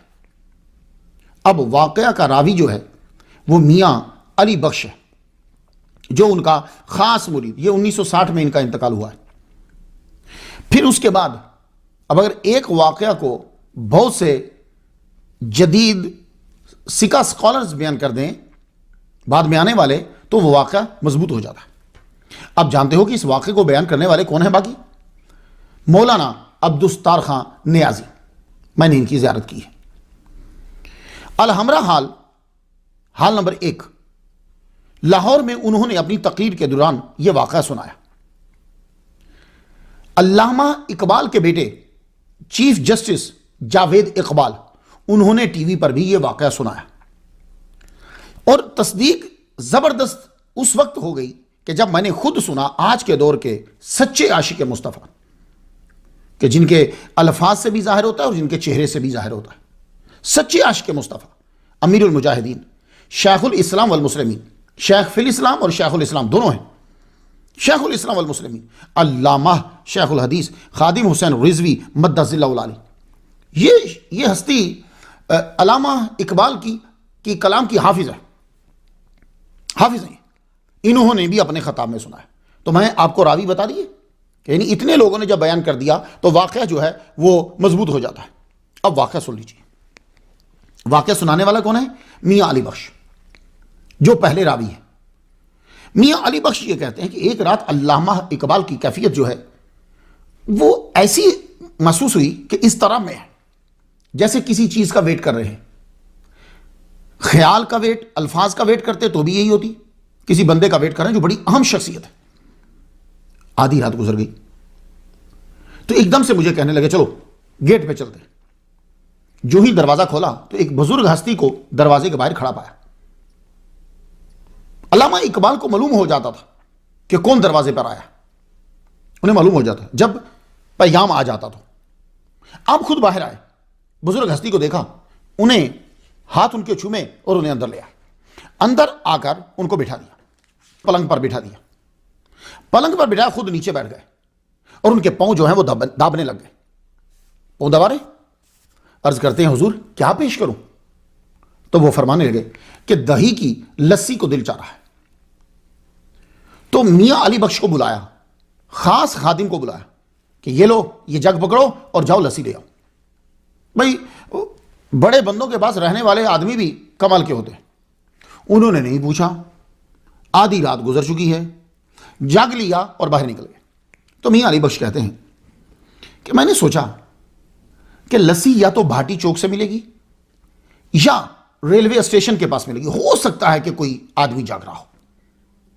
کہتے ہیں کہ میں جگ لے کے باہر نکلا، تھوڑی ہی دور چلا ہوں گا کہ میں دکان دیکھتا ہوں، دکان پہ ایک بزرگ ہستی کو دیکھتا ہوں اور انہوں نے مجھے دیکھتے ہی بلا لیا، آؤ تم لسی لینا چاہتے ہو، میں نے تیار رکھی ہے، لے جاؤ، جگ لاؤ ادھر۔ انہوں نے جگ میں لسی ڈال دی، میں نے جگ لیا تو میں نے کہا جی پیسے؟ تو کہنے لگے علامہ اقبال کو ہمارا سلام دو، اس سے ہمارا حساب چلتا ہے۔ کہتے ہیں کہ میں لسی لے کے واپس آ کر میں نے علامہ اقبال کو وہ جگ دے دیا۔ آپ نے گلاس میں ڈالا، ڈال کے لسی جو ہے وہ حضرت کو پیش کی۔ تو جو پلنگ پر بزرگ بیٹھے ہوئے تھے انہوں نے لسی پی لی۔ میں نے دوسرا گلاس، علامہ اقبال نے دوسرا گلاس جب ڈالا تو دینے لگے تو فرمایا نہیں اب یہ آپ تم پی لو۔ تو علامہ اقبال رحمۃ اللہ علیہ نے وہ گلاس پی لیا۔ میاں علی بخش کہتے ہیں کہ بڑی دیر تک راز و نیاز کی باتیں ہوتی رہی، اس کے بعد بزرگ اٹھے اور چل پڑے۔ میں دیکھتا ہوں کہ علامہ اقبال جو ہیں وہ بھی پیچھے پیچھے چلے، میں ان کے پیچھے ہوں۔ وہ دروازے سے جب باہر گئے تھوڑی دوری چلے ہوں گے، نظر سے اوجھل ہو گئے۔ میں سوچ رہا تھا میں کتنے عرصے سے یہاں رہ رہا ہوں، میں نے دکان کو اتنے فاصلے پر نہیں دیکھا، میں بھی پیچھے نکل گیا۔ پیچھے جب نکلا تو میں بھی تھوڑی دور چلا ہی ہوں کہ نہ میں نے بزرگ کو دیکھا اور نہ ہی میں نے اس دکان کو دیکھا۔ اب حیرانی کے عالم میں واپس آیا تو علامہ اقبال جو ہے وہ جاگ رہے تھے۔ انہوں نے میری حیرانی دیکھ لی، کہنے لگے سن راضی رکھ اسے، میں تمہیں بتا دیتا ہوں جو تو سوچ رہا ہے۔ یہ جو بزرگ تشریف لائے تھے یہ پیر سنجر خواجہ معین الدین اجمیری چشتی رحمۃ اللہ علیہ تھے، اور جن سے تو لسی لے کر آیا وہ داتا گنج بخش علی حجویری رحمۃ اللہ علیہ۔ اللہ اکبر جل شانہ۔ اب یہاں کچھ لوگ یہ کہیں گے کہ پیر سنجر سے بڑے ہیں داتا گنج بخش علی حجویری رحمۃ اللہ علیہ، تو وہ لسی پیش کر رہے ہیں۔ تو بھائی اللہ کے بندو، پیر سنجر راجستھان، خواجہ وہاں سے تشریف لائے لاہور میں، تو کیا بنے؟ مہمان۔ تو داتا گنج بخش علی حجویری رحمۃ اللہ علیہ کیا ہوئے؟ لاہور کے، یہ بنے میزبان۔ تو یاد رکھنا، مہمان چھوٹا ہو یا بڑا ہو، چھوٹا ہو یا بڑا ہو، میزبان اس کی خدمت کرتا ہے۔ یہ یاد رکھیے، حضور صلی اللہ علیہ وآلہ وسلم کے پاس مہمان آتے، حضور خدمت کرتے، ٹھیک ہے نا؟ صحابہ کرام کے پاس آتے، حضرت عمر رضی اللہ تعالیٰ عنہ تو کھڑے ہو جاتے تھے۔ تو کیا جو حضرت عمر رضی اللہ تعالیٰ عنہ کے پاس مہمان بن کر آتے تھے وہ حضرت عمر سے بڑے ہوتے تھے؟ نہیں، حضرت عمر بڑے ہیں، مہمان کی خدمت جو کرنا ہے یہ ثواب کا کام ہے. تو اب آپ کے ذہن میں یہ نہ آئے تو بھائی کیا مقام ہے علامہ اقبال رحمۃ اللہ علیہ کا، اور کیا محبت ہے پیر سنجر سے کہ خود تو دربار پہ نہیں جا سکے تو پیر سنجر خواجہ معین الدین اجمیری چشتی رحمۃ اللہ علیہ نے ان کو زیارت کروا دی. اب چونکہ انہوں نے پیر سنجر کہا اس لیے میں انہی کا الفاظ دہرا رہا ہوں.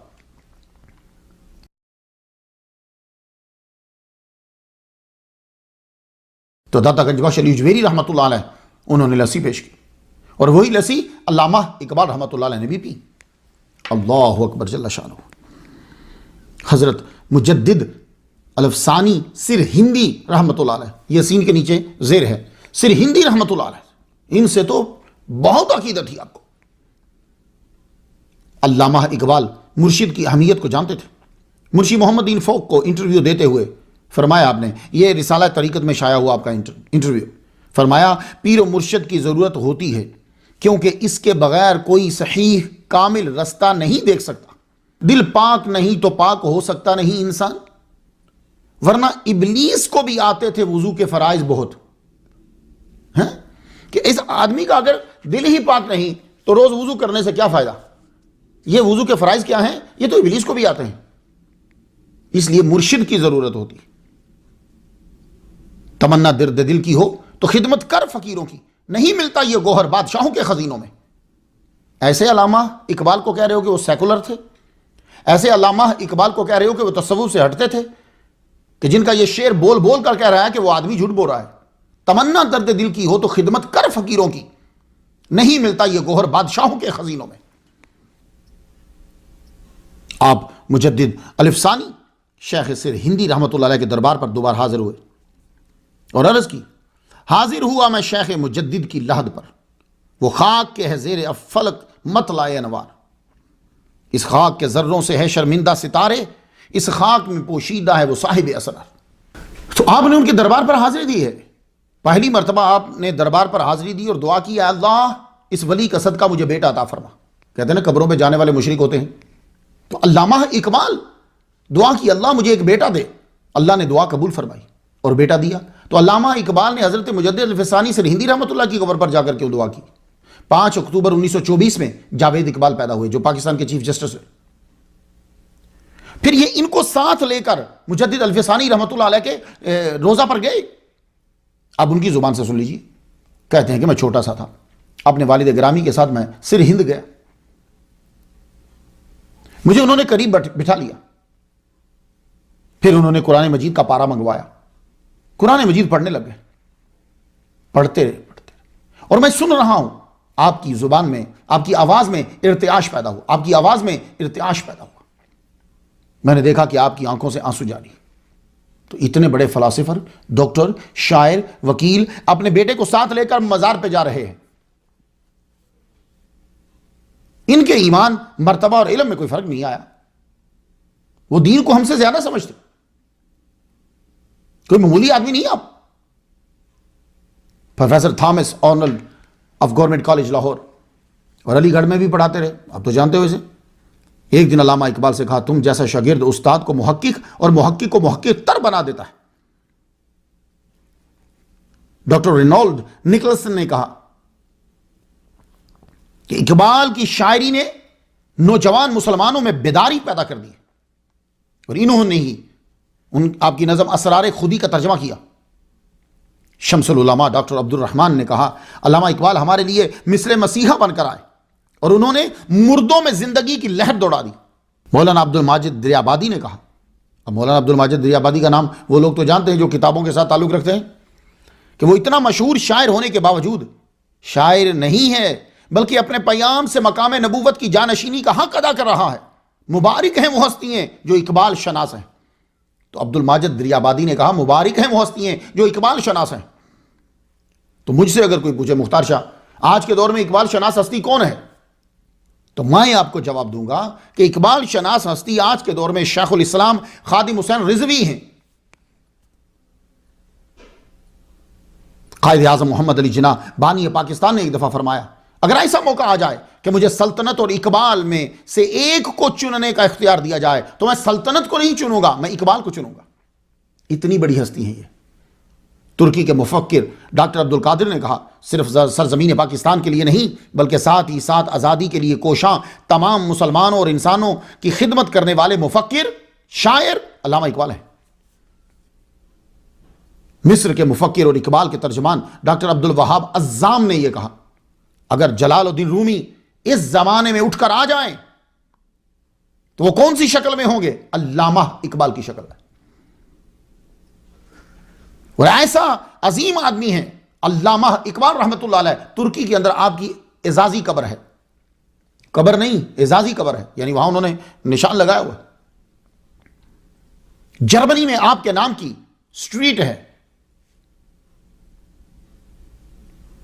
تو یہ شخص جو ہے اتنا بڑا، اسے کوئی محسوس نہیں ہو رہا، اسے فیل نہیں ہو رہا کہ میں باطل کام کر رہا ہوں، جس کی اسلام میں اتنی گہری نظر ہے، وہ اپنے بیٹے کو لے کے جاتے ہیں اور وہاں بیٹھ کر قرآن پڑھتے ہیں۔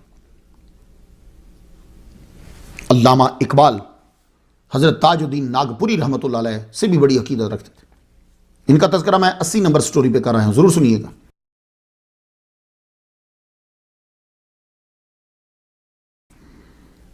11 اکتوبر 1921 کے مکتوب مہاراجہ سر کشن پرساد کو لکھا کہ ناگپور میں ایک بزرگ ہیں، مولانا تاج الدین نام ہے ان کا، آپ نے کبھی ان کا نام سنا یا ان کی زیارت کی ہے؟ میں نے حکیم اجمل خان سے ان کی تعریف سنی، ان کی خدمت میں حاضر ہونے کا ارادہ رکھتا ہوں۔ ناگپوری رحمۃ اللہ علیہ سے نہ مل سکے لیکن روحانی رابطہ جو ہے وہ آپ کا ہو گیا۔ 3 فروری 1922 کے خط میں لکھتے ہیں مولانا تاج الدین ناگپوری کی خدمت میں حاضر نہ ہو سکا، البتہ پیام مراقبہ کے ذریعے سے بھیجا ہے، مراقبے کے ذریعے سے بھیجا ہے۔ تو علامہ اقبال اس قدر اولیاء سے محبت رکھتے تھے کہ اگر یہ وہاں پہنچ نہیں پاتے تھے تو اولیاء ان پر کرم کر دیتے تھے کہ زیارت کروا دیتے۔ داتا گنج بخش علی حجویری رحمۃ اللہ علیہ کے تو آپ دیوانے تھے، ان کا بھی میں ذکر سٹوری نمبر 62 پہ کرایا۔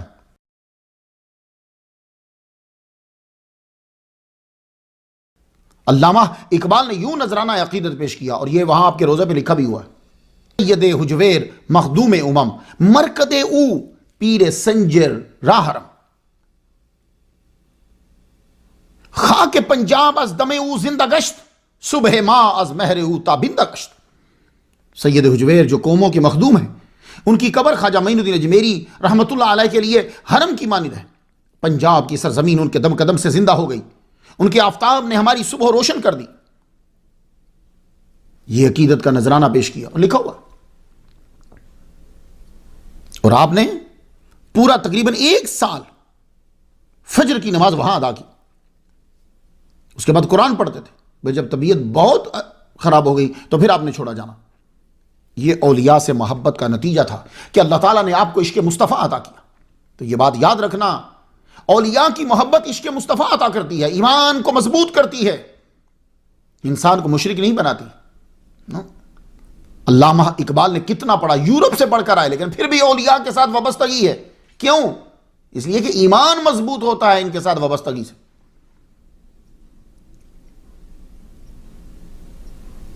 اگر کسی جعلی ڈاکٹر سے دوائی لینے کے بعد آپ مزید بیمار ہو گئے ہو تو اس کا مراد یہ نہیں ہے کہ سارا طب کا شعبہ جو ہے وہ غلط ہے، آپ کی اپروچ غلط ہوئی۔ آپ کا عقیدہ تھا، علامہ اقبال کا عقیدہ تھا کہ ہماری عزت حضور صلی اللہ علیہ وآلہ وسلم سے ہے۔ کیا فرماتے ہیں آپ؟ در دل مسلم مقام مصطفیٰ است، یہ دل جو ہے یہ حضور کا مقام ہے۔ آبرو ماں، میری آبرو، میری عزت از نام مصطفیٰ است، حضور کے نام سے ہے، حضور کے صدقے سے۔ اور آپ کا عقیدہ تھا کہ حضور کی محبت جو ہے وہ اصل دین ہے۔ تو آپ فرماتے ہیں مصطفیٰ برساں خیش را کے دی ہما اوست، گر بہو نرسی دی تمام بو لہبی است۔ دین کیا ہے؟ نبی کے قدموں میں پہنچنا، ان کا عشق اختیار کرنا، ان کی اطاعت۔ اگر یہ نہیں ہے تو پھر تیرے پاس جتنا کچھ ہے اس کے باوجود بھی تو ابھی تک ابو لہب ہی ہے، کیونکہ وہ بھی بڑا دانا تھا۔ آپ کا عقیدہ تھا کہ حضور صلی اللہ علیہ وآلہ وسلم زندہ ہیں۔ فیضان اقبال مرتب کری شورش کشمیری نے، اور 287واں صفحہ ہے۔ 14 جنوری 1923 کو خط لکھا، وہاں نقل ہے، اس میں تحریر تھا. میرا عقیدہ ہے کہ نبی اکرم صلی اللہ علیہ وآلہ وسلم زندہ ہیں اور اس زمانے کے لوگ بھی اسی طرح مستفید ہوتے ہیں جس طرح صحابہ کرام ہوا کرتے تھے. اور آپ کی آرزو تھی کہ روضہ مصطفیٰ پہ جاؤں تو پھر نہ آؤں. مرکدے در سایہ دیوار بخش، کہ اللہ ان کی دیوار کے سائے تلے مجھے قبر کی جگہ عطا فرما. 15ویں صدی کے روحانی مجدد امام احمد رضا خان بریلوی رحمت اللہ علیہ کا ہی عقیدہ علامہ اقبال نے اپنایا. تو اعلیٰ حضرت نے کیا کہا ہے؟ ان کے طفیل حج بھی خدا نے کرا دیے. اصل مراد حاضری اس پاک در کی ہے، یعنی حضور کے روزے کی حاضری اصل چیز ہے. تو علامہ اقبال نے ارمغان حجاز میں کیا کہا ہے؟ حجاز کا جو گفٹ ہے اس میں کیا کہا آپ نے؟ دراں دریا کے اورا ساحل نیست، دلیل عاشقاں غیر از دل نیست، تو فرمودی راہ بتہا گرفتیں وگرنہ جز تمہارا منزل نیست. سیم ترجمہ اس کا. سر اکبر حیدری کے نام خط لکھا آپ نے، خطوط اقبال، صفحہ اس کا 278 ہے.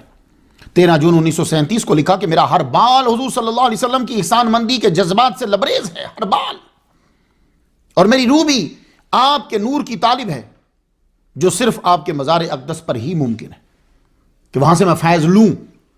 اور اگر خدا نے مجھے توفیق بخشی تو میرا حج اظہار تشکر کی ایک شکل ہوگی. اللہ اکبر جل شانہ. کیا کمال کا لوگ ہیں. اعلیٰ حضرت نے یہ کہہ دیا، یہ کہہ دیا. علامہ اقبال بھی وہی کہہ رہے ہیں. آپ کی آرزو تھی کہ اگر میں سرکار کے روزے پہ نہ جا سکوں تو کوئی آدمی میری قبر کی مٹی لے جائے اور وہاں جا کر بکھیر دے تاکہ لوگ جو ہیں اس کے اوپر پاؤں رکھیں اور میری اس طرح اس سے شاید حاضری ہو جائے. اب جانتے ہو کہ اس آرزو کو پورا کس نے کیا؟ شیخ الاسلام و شیخ الحدیث علامہ خادم حسین رضوی مدہ ذل العالی نے اس آرزو کو پورا کیا. انہوں نے قبر کی مٹی لے کر، یعنی 2 پگڑیاں لی، اسے پہلے صاف کیا، صاف کر کے وہ جو اکٹھا ہوا وہاں سے قبر سے وہ لے گئے اور جا کے سرکار کا روزہ ہے اس کے باہر جا کر اس سب کو بکھیر دیا. اب یہ تو آپ نہیں سوچے نا وہ پوری بھری ہوئی تھی، اتنی مٹی اندر کہاں ہوتی ہے، روزانہ صفائی ہوتی، لیکن ان کی آرزو کو اس طرح پورا کر دیا گیا. علامہ اقبال رحمت اللہ علیہ کا یہ عقیدہ تھا کہ حضور صلی اللہ علیہ وآلہ وسلم آخری نبی ہیں. ایک ہوتا ہے صرف منہ سے بولنا، جی میں ایمان لاتا ہوں کہ حضور آخری نبی ہیں، یہ ناکافی ہے. جی ہر طرح سے میں ان کو آخری نبی تسلیم کرتا ہوں، میں حلفیہ بیان دیتا ہوں. تو علامہ اقبال نے کیا کہا؟ وہ دنائے سبل ختم الرسول، ختم الرسول.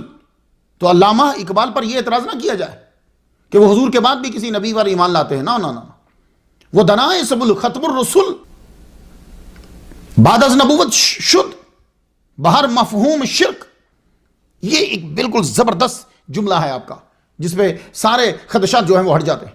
بعد از نبوت شد بہر مفہوم شرک، بزم را روشن ز نور شمع عرفان کردائی.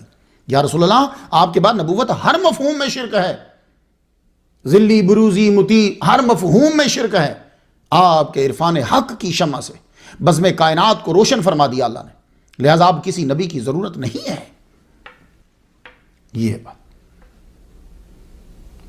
ضرب کلیم میں آپ نے یوں کہا، پس خدا بر ما شریعت ختم کرت، بر رسول ما رسالت ختم کرت. یعنی انہوں نے مختلف جگہوں پہ اس مسئلے کو بیان کر دیا تاکہ کلیئر ہو جائے. اللہ نے ہمارے پہ شریعت ختم کر دی اور ہمارے رسول پر رسالت ختم کر دی.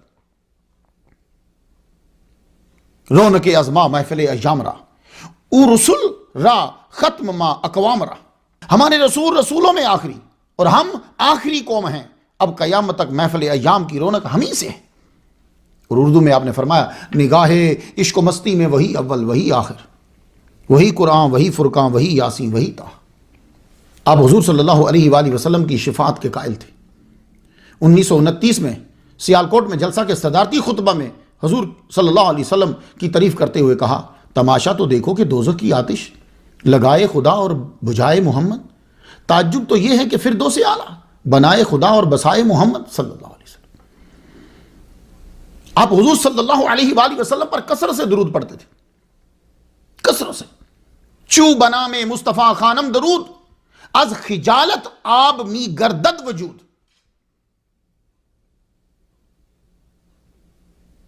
حضور صلی اللہ علیہ وآلہ وسلم کا جب ذکر آ جاتا، خود ذکر سنتے یا ذکر کرتے، آپ کی آنکھوں سے آنسو نکلنے لگ جاتے.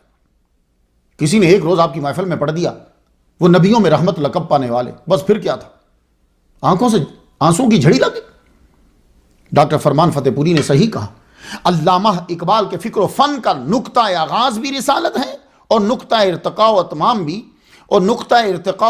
بھی رسالت ہے.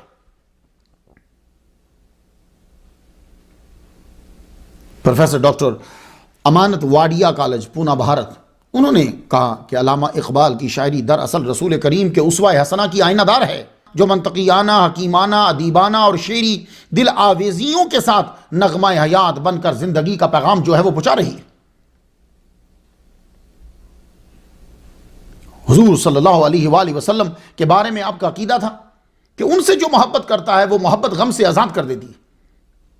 از غم امروز و فردا رستائیں باکسے عہد محبت بستائیں. ہم حال اور مستقبل کے غم سے نجات پائے ہوئے ہیں. کیوں؟ اس لیے کہ ہم نے محمد صلی اللہ علیہ وآلہ وسلم سے محبت کا عہد باندھا ہوا ہے. تو جب ان سے محبت کا عہد باندھ لیا ہے تو غم سے بری ہو گئے. اے ظہور تو شباب زندگی، جلوات تعبیر خواب زندگی. اے زمین از بار گاہت ارجمند، آسمان از بوسا بامت بلند. اللہ اکبر جل شانہ. آپ کا عقیدہ تھا کہ جو حضور کا کامل محب و مطیع ہو جاتا ہے پھر سب کچھ اسی کا ہو جاتا ہے. یہ علامہ اقبال کا پیام ہے. کی محمد سے وفا تو نے تو ہم تیرے ہیں، یہ جہاں چیز ہے کیا، لوح و قلم تیرے ہیں. یعنی گویا کہ پیام یہ پہنچا رہے ہیں کہ جب تم محمد مصطفیٰ صلی اللہ علیہ وآلہ وسلم کے وفادار بن جاؤ گے، صحیح مطیع بن جاؤ گے، تو اس دنیا کے حاصل کرنے میں لگا ہوا ہے. یہ دنیا تو کچھ بھی نہیں ہے.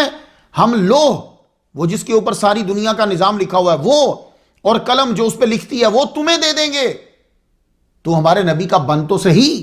اللہ اکبر. یہ پرواز صرف علامہ اقبال کی ہی ہو سکتی ہے کہ وہ شعروں میں ڈھال دیں.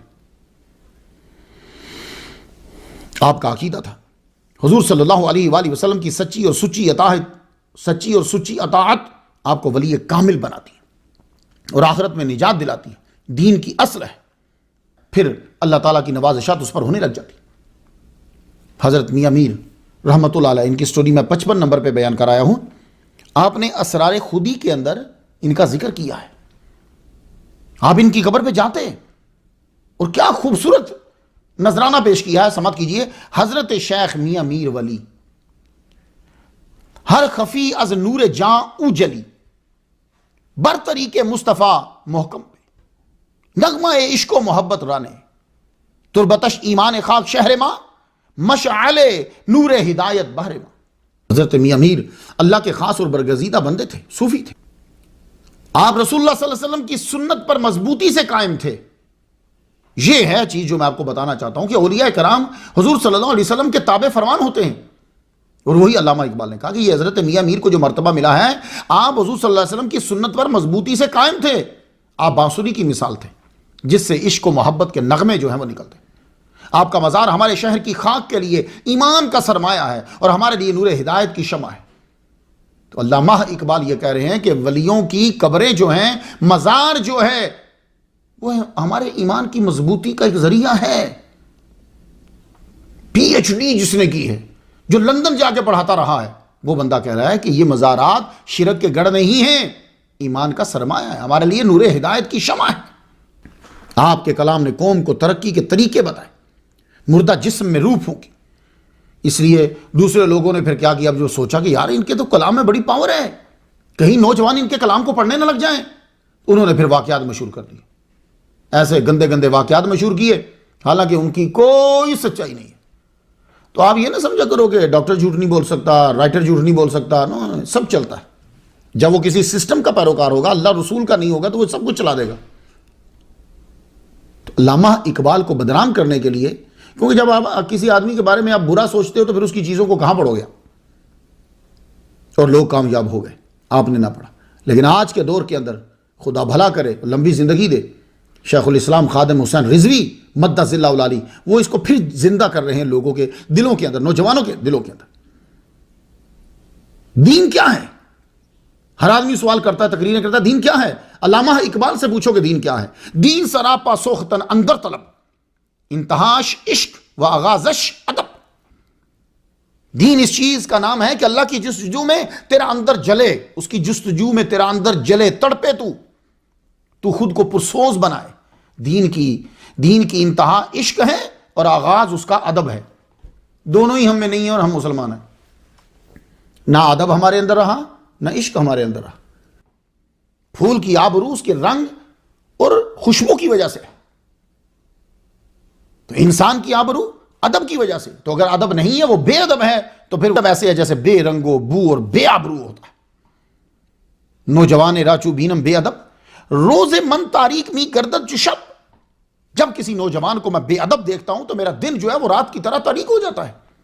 تاب و تب در سینہ افزا یاد مرا، تاب و تب در سینہ افزا یاد مرا، یاد عہد مصطفیٰ آید مرا۔ میرا سینہ جلنے لگتا ہے، اور مجھے حضور صلی اللہ علیہ وسلم کے ظاہری دور کے اندر جو صحابہ کرام کا ادب ہے، مجھے وہ یاد آ جاتا ہے۔ رموز بے خودی میں نوجوانوں سے یہ کہا، علم غیر آموختی اندوختی، روح خیش از غازاش افروختی، ارجمندی از شعارش میبری، من ندانم توی یا دیگری، بر زبانت گفتگوہا مستعار، در دل تو آرزوہا مستعار۔ اے مسلمان، تو نے غیروں کا علم پڑھا، اس کو ذخیرہ کیا، اس کی سرخی سے چہرہ چمکایا، غیر ہی کے طور طریقوں کو اپنے لیے باعث عزت سمجھتا ہے۔ تو میں نہیں جانتا کہ تو مسلمان ہی ہے یا کوئی اور ہے۔ تیری گفتگویں اور تیرے دل کی آرزویں سب ان کی ہیں۔ دنیا پہ راج کرنے کے اصول آپ نے بتائے قوموں کو، یہ سب کے لیے جو اپنائے گا وہ بن جائے گا۔ کہ اپنے ملک میں اور تیرے اندر یہ چیزیں نافذ ہوں۔ سبق پھر پڑھ، صداقت کا، عدالت کا، شجاعت کا، لیا جائے گا تجھ سے کام دنیا کی امامت کا۔ یعنی یہ تین چیزیں تیرے اندر ہوں گی تو دنیا کا لیڈر بن سکتا ہے۔ تیرے اندر سچائی ہو، تیرے اندر انصاف ہو، اور تیرے اندر بہادری ہو، پھر دنیا پہ تیرا راج ہوگا۔ یہ اکثر لوگ سنیں، میں پاکستان میں بھی سنتا ہوں، یار فلاں ملک کی ثقافتی یلغار نے ہمارا بٹھا بٹھا دیا ہے، ہمارے بچوں کو خراب کر دیا۔ علامہ اقبال سے ہم پوچھتے ہیں کیا یہ بات صحیح ہے؟ فرمانے لگے نہیں، یورپ کی غلامی پہ رضامند ہوا تو، مجھ کو تو گلا تجھ سے ہے، یورپ سے نہیں۔ علامہ اقبال کیا کہہ رہے ہیں کہ یورپ کی چیزوں کو تو نے اپنایا ہے، تو راضی ہو گیا اپنانے میں، مجھ کو تجھ سے گلا ہے، مجھے یورپ سے کوئی گلا نہیں ہے۔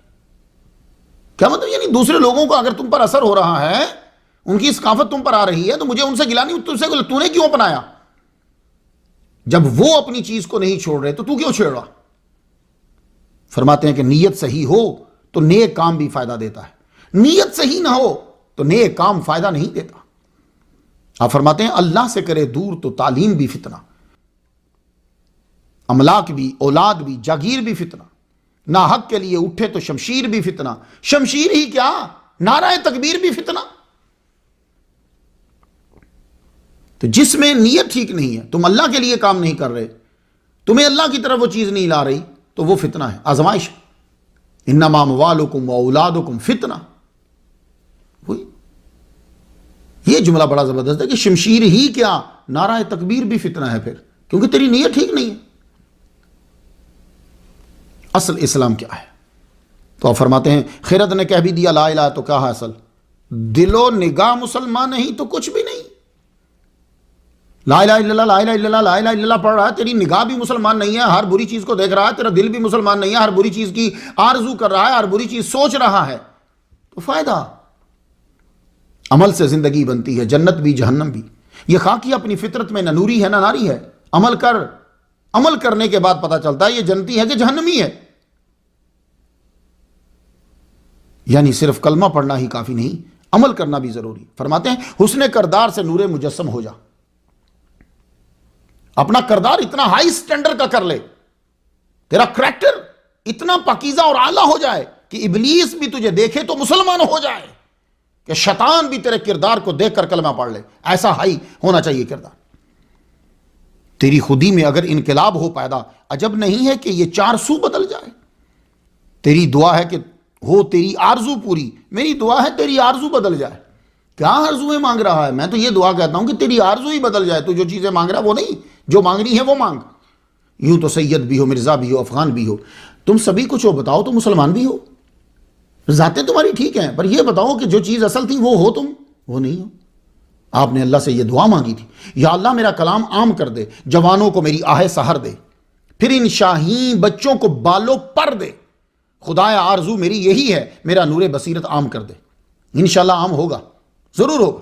اللہ تعالیٰ نے ایک ایسا علامہ دیا ہے کہ جس کو عربی پہ عبور ہے, جس کو فارسی پہ عبور ہے, اور جو باشرع ہے, شریعت کا پابند ہے اور نہ ڈر ہے, جس کو کوئی لالچ نہیں ہے. شیخ الاسلام والمسلمین خادم حسین رضوی یہ عام کر رہے ہیں. ان کی ہر تقریر کے اندر یہی ہوتا ہے کہ علامہ اقبال نے کیا کہا, علامہ اقبال نے کیا کہا.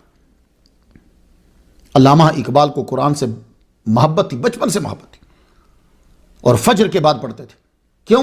اس لیے کہ پرانے دور کے اندر ماں باپ جو تھے وہ اٹھتے ساری پہلے قرآن مجید پڑھتے تھے, تو بچوں کو بھی پتا تھا باجی پڑھ رہے ہیں. آپ بھی بچپن سے ہی قرآن پڑھتے, تو آپ کے والد کو پتا تو ہوتا تھا. قریب سے گزرتے تو بس ایسے پوچھتے, کیا پڑھ رہے ہو؟ جی قرآن پڑھ رہا ہوں. دوسرے دن پھر کیا پڑھ رہے ہو؟ جی قرآن پڑھ رہا ہوں. تیسرے دن پھر کیا پڑھ رہے ہو؟ جی قرآن پڑھ رہا ہوں. ایک دن پوچھ ہی بیٹھے, علامہ اقبال کہنے لگے, بھائی بار بار ایک ہی کوشچن کرتے ہو, میں ہی ایک ہی جواب دیتا ہوں, آپ کا مقصد کیا ہے؟ آپ کو بھی تو پتا ہے میں قرآن ہی پڑھ رہا ہوں. کہنے لگے, بیٹے میں تمہیں صرف یہ بتانا چاہتا ہوں کہ جب تو قرآن مجید کو پڑھ رہا ہو تو ذہن میں یہ رکھا کر کہ قرآن تیرے اوپر نازل ہو رہا ہے. اللہ اکبر جل شانہ. یہ بچپن کی تربیت اور تعلیم ہے. ایسے نہیں عظیم لوگ بنتے, ان کے ماں باپ نے بڑی قربانی دی ہوتی ہے, معاشرے نے بڑی قربانی دی ہوتی ہے, استادوں نے بڑی قربانی دی ہوتی ہے, تب جا کے ایک سپوت, ایک ہیرا تیار ہوتا ہے. شاعر کے لیے وہ لمحہ بڑا عجیب ہوتا ہے کہ جب اس کی آمد رک جاتی ہے. بہت وہ ایسے ہی سمجھ لیجیے جیسے یہاں لقمہ پھنس گیا, بہت اس کے لیے بیچارے کے لیے یوں موت ہی سمجھو. تو جانتے ہو کہ جب علامہ اقبال پر شاعری اب ایک مصرع بنا ہے, دوسرا مصرع بنانا ہے, لفظ نہیں آ رہا یا خیال نہیں آ رہا, کیا عجیب کیفیت ہوتی ہے. تو علامہ اقبال اس وقت کیا کرتے تھے, وہ اس وقت قرآن مجید کھول کے پڑھنے لگ جاتے تھے. ایسی عظیم ہستی کو تم سے دور کر دیا گیا, عجیب سٹوریز تمہیں سنا کر. مجھے بھی ایک دو بندوں نے کہا کہ آپ یہ کیا بیان کرنے لگے. میں کہا پہلے سن لینا, پھر اس کے بعد مجھے بتانا. میں نے علامہ اقبال کو اس لیے بیان کیا ہے کہ آج کے دور میں جو لوگ اپنے آپ کو ڈاکٹر سمجھتے ہیں, جو ایم اے پاس ہو جاتے ہیں, جو انجینئر ہیں, جو وکیل ہیں, جو بیرسٹر ہیں, جو جج ہیں, وہ یہ سمجھتے ہیں کہ تصوف فرسودہ خیال ہے. میں ان کو بطور مثال پیش کر رہا ہوں. جتنے میرے سامعین ہیں وہ یہ سنیں, میں ان کو بطور مثال پیش کر رہا ہوں کہ آپ انجینئر ہو, ڈاکٹر ہو, وکیل ہو, بیرسٹر ہو, فلاسفر ہو, لیکچرار ہو, لیڈر ہو, کچھ بھی ہو, ان کو دیکھ لو, پہلے ان کو دیکھ لو کہ یہ بھی تصوف کو چاہتے ہیں اور تصوف کو پھیلایا, اور ان کی خودی کا اصل تصوف ہے. کثرت سے درود شریف پڑھتے تھے بہت. مولانا غلام مرشد رحمۃ اللہ علیہ آپ سے ملنے کے لیے آئے, آپ بیمار تھے, تو انہوں نے آپ کو دیکھا کہ اس وقت آپ حضور پر صلاۃ و سلام پڑھ رہے تھے اور رو رہے تھے. اقبال نمبر حصہ دوئم صفحہ 64, 1978 میں یہ کتاب چھپی تھی. تو آپ حضور پر صلاۃ و سلام پڑھ رہے تھے. تو جس نے دنیا میں آنا ہے, ٹاپک تو بہت وسیع ہے. علامہ اقبال پر ہر بندے نے اپنی مرضی کے مطابق گفتگو کی ہے. میں نے علامہ اقبال سے وہی لیا جو تصوف کے ساتھ ریلیٹڈ تھا. کچھ ان کے پیامات میں نے آپ کو پہنچا دیے. تو دنیا میں جو آتا ہے اس نے پھر جانا ہوتا ہے. آخری 2 سال آپ کا رجحان مکمل طور پر تصوف کی طرف ہو گیا. رات دن تہجد ضرور پڑھتے. تہجد تو خیر آپ نے یورپ میں بھی نہیں چھوڑی, کیونکہ ماں باپ پڑھتے تھے, بچپن میں ہی داخل ہو گئی. نمازیں بھی آپ پڑھتے تھے. تو بعض اوقات تو ایسا ہوتا تھا کہ آپ اٹھے, مصلی پہ بیٹھے, وہیں ساری رات گزر گئی, وہیں ساری رات گزر گئی. تو آخری تو جو سال ہے شدید علت سے پہلے کا, داتا گنج بخش علی جویری رحمۃ اللہ علیہ کی قبر پر روزانہ فجر کی نماز کے وقت جاتے، قرآن پڑھتے۔ جب شدید بیمار ہوئے تو پھر رک گئے۔ آخری رات جب ہوئی، آپ کی بیٹی منیرہ بہت چھوٹی تھی، تب سونے سے کچھ دیر پہلے آپ کے پاس بچے آتے تھے لازمی، تو آئیں تو عطالیکا جب اٹھا کے لے جانے لگیں، یہ عطالیکا یہ جرمن تھی، تو آئیں چلو واپس چلو، تو منیرہ کہنے لگی کہ نہیں مجھے نہیں جانا، مجھے اور تھوڑی دیر بابا کے پاس رکنا۔ یہ آخری رات کی بات کر رہا ہوں۔ آپ نے فرمایا رکنے دو اسے، یہ معصوم بچی سمجھ گئی ہے کہ شاید آج بابا سے آخری ملاقات۔ لو، علامہ اقبال پہلے ہی فرما گئے، یہ بچی شاید سمجھ گئی ہے کہ میری آخری رات ہے، آج آخری ملاقات ہے۔ بچی پھر سو گئی اپنے ٹائم پہ، عطالیکا اٹھا کر لے گئی۔ تو اس وقت یہ آخری رات میں کون کون ہے؟ میم شین پاس بیٹھے ہوئے، پاکستان والے نہیں جانتے، ڈاکٹر عبدالقیوم، راجہ حسن اختر، حکیم کرشی یہ بیٹھے ہوئے، اور میاں علی بخش۔ 11 بجے تک تو حکیم کرشی بیٹھے رہے، پھر یہ چلے گئے، بولے اگر آج رات گزر گئی تو پھر یہ ٹھیک ہو جائیں گے، وہ چلے گئے۔ ڈاکٹر عبدالقیوم آپ کے رشتہ دار تھے علامہ اقبال کے، رات کو طبیعت زیادہ خراب ہو گئی کہ کرشی صاحب کے جانے کے بعد نہ زیادہ طبیعت خراب ہو گئی، تو انہوں نے کہا کہ آپ کو پین بہت ہو رہی، درد بہت ہو رہا ہے، تو میں ایسے کروں کہ پین کلر شاٹ لگا دوں آپ کو میں۔ اب ذرا علامہ اقبال کا جواب سن لیجیے۔ کہنے لگے میں بے ہوشی کے عالم میں مرنا نہیں چاہتا، میں موت کو فیس کرنا چاہتا ہوں، میں دیکھنا چاہتا ہوں۔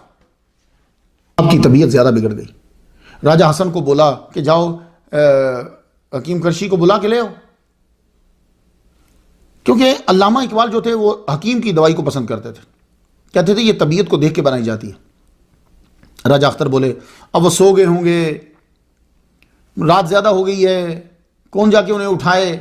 اس وقت پھر علامہ اقبال نے وہ مشہور ربائی جو ہے وہ پڑھی، سرود رفتہ باز آیت کہ نہ آیا، خدا جانے پہلے والا سرور آئے گا کہ نہیں آئے گا، نسیم از حجاز آیت کہ نہ آیت، حجاز کی طرف سے ٹھنڈی ہوا آئے گی کہ نہیں آئے گی، یعنی مسلمان بنے گا کہ نہیں بنے گا۔ سرآمد روزگار فقیر دیگر دانائے راز آیت کہ نہ آیت، اس فقیر کا تو وقت آ گیا ہے، دیکھتے ہیں میری طرح کا کوئی دنائے راز اور آتا ہے کہ نہیں آتا۔ علامہ اقبال نہیں آئے گا۔ یہ سنتے ہی راجہ اختر حسین جو ہیں انہوں نے سائیکل پکڑا اور حکیم کرشی کے گھر کی طرف چلے گئے۔ وہ بیچارے نیچے کھڑے ہو کر کہیں آوازیں دیتے رہے، پہلے تو اتنا دور گھر، پھر اوپر کوئی آیا نہیں، پیچھے کیا ہوا۔ تقریباً سب چلے گئے، آپ کے خادم خاص میاں علی بخش رہ گئے۔ فجر کی اذان ہوئی تو آپ نے دل پر ہاتھ رکھا کہ درد بہت زیادہ ہو رہا ہے۔ علی بخش آگے بڑھے، آپ کو یوں سہارا دے کر اوپر ذرا بلند کیا تو یوں سینے کے ساتھ جو ہے سر آپ کا لگ گیا، تو فرماتے ہیں اے اللہ مکن رسوا حضور خواجہ مارا، حساب منز چشم او نہاگیر، اے اللہ میرا حساب حضور صلی اللہ علیہ وسلم کے سامنے مت کرنا، ان کی نظروں سے میرا حساب جو ہے وہ پوشیدہ رکھنا۔ عشق دیکھ رہے ہو کہ میں حضور کے سامنے شرمندہ ہو جاؤں گا۔ پھر تھوڑی دیر کے بعد آپ کے چہرے پہ مسکراہٹ آئی، اور جب مسکراہٹ آئی پھر کیا جملہ کہا؟ نشان مرد مومن باتو گویم چو مرگ آیت تبسم بر لبے اوست، تجھے مومن کی نشانی بتاؤں علی بخش کہ مرتے ہوئے اس کے چہرے پہ مسکراہٹ آ جائے۔ ہائے ہائے ہائے۔ اور پھر ساتھی کہا یا اللہ یا اللہ یا اللہ، ساتھی روح نکل گئی اور آپ کا سر جو ہے علی بخش کی گودی میں اس کے سینے کے ساتھ۔ آپ نے ایک روز حکیم احمد شجاع کو کہا تھا مجھے یہ سوچ پریشان کر رہی ہے کہ کہیں میری عمر حضور صلی اللہ علیہ وسلم کی عمر سے زیادہ نہ ہو جائے۔ یہ آپ کی آرزو قبول ہوئی۔ 1938 میں 61 سال کے ہو کے فوت ہو گئے، زیادہ ہوئی نہیں۔ یہ ہوتا ہے سچا عاشق، یہ سچا عاشق۔ آپ کی وفات کی خبر فوراً جو ہے وہ پھیل گئی۔ صبح سورج کے بلند ہوتے تک گھر بھر چکا تھا۔ آپ کے دستے راز چودھری محمد حسین نے فوراً اقبال میموریل کمیٹی بنا دی تاکہ آگے کے فیصلے اور پروگرام آسان ہوں۔ کمیٹی نے سب سے پہلا مشورہ یہ کیا، پہلا سوال یہ اٹھایا کہ آپ کی قبر کہاں بنائی جائے۔ میاں امیر الدین سید محسن شاہ بڑی اہم شخصیت موجود تھی، تو چودھری محمد حسین نے استدلال کیا آپ کے کلام سے کہ آپ کی آرزو یہ تھی مرکد در سایہ دیوار بخش، بافلک گویم کہ آرامم نگر، دید آیا غازم انجامم نگر، کوکبم را دید آئے بیدار بخش، مرکد در سایہ دیوار بخش، بافلک گویم کہ آرامم نگر، دید آیا غازم انجامم نگر۔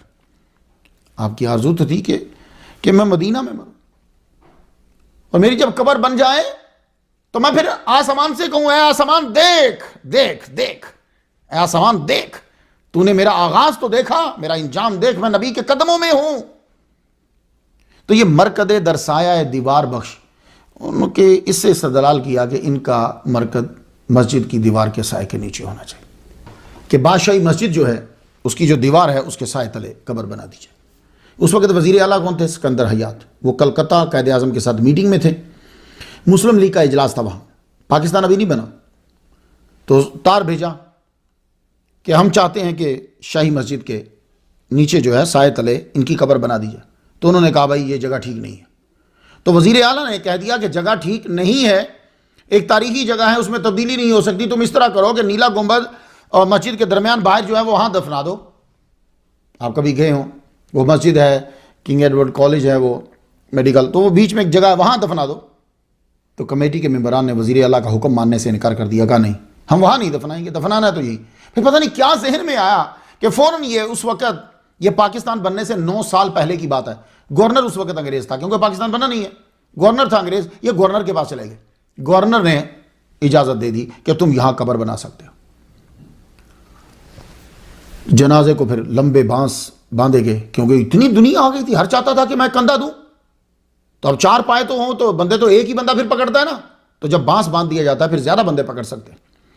تو جنازہ جو ہے لوگوں میں یہ پھیل گیا کہ جنازہ شاہی مسجد میں ہوگا، لیکن آپ کا جنازہ جو ہے وہ گورنمنٹ اسلامیہ کالج لاہور کے گراؤنڈ میں ہوا۔ جنازہ جب پڑھا چکے تو معلوم ہوا کہ اس سے زیادہ لوگ تو باشی مسجد میں جمع ہو گئے ہیں۔ اب پھر وہاں سے آپ کا جسد انور جو ہے وہ باشی مسجد میں لے جایا گیا، وہاں مولانا غلام مرشد کی امامت میں جنازہ ہوا، اور جنازہ وہیں جہاں آپ کی قبر وہیں رکھا رہا، کیونکہ آپ کے بھائی اور بہنوں نے چہرہ دیکھنا تھا۔ وہ پہنچے 10 بجے رات، چہرہ دکھایا گیا، 11 بجے پھر آپ کو دفنا دیا گیا۔ دوسرے دن ایک انگریز نے علامہ اقبال کے ایک چاہنے والے کو لائن لکھی، وہ ہم کو لائن سنا دیتے۔ اس نے یہ کہا، تم نے ہندوستان کے آخری مسلمان کو سپرد خاک کر دیا۔ ان کی قبر پر جا کر فاتحہ پڑھی ہے، زیارت کی ہے، آپ جہاں ہیں وہیں سے پڑھ لیجئے، الفاتحہ کی محمد سے وفا تو نے تو ہم تیرے ہیں، یہ جہاں چیز ہے کیا لوح و قلم تیرے ہیں۔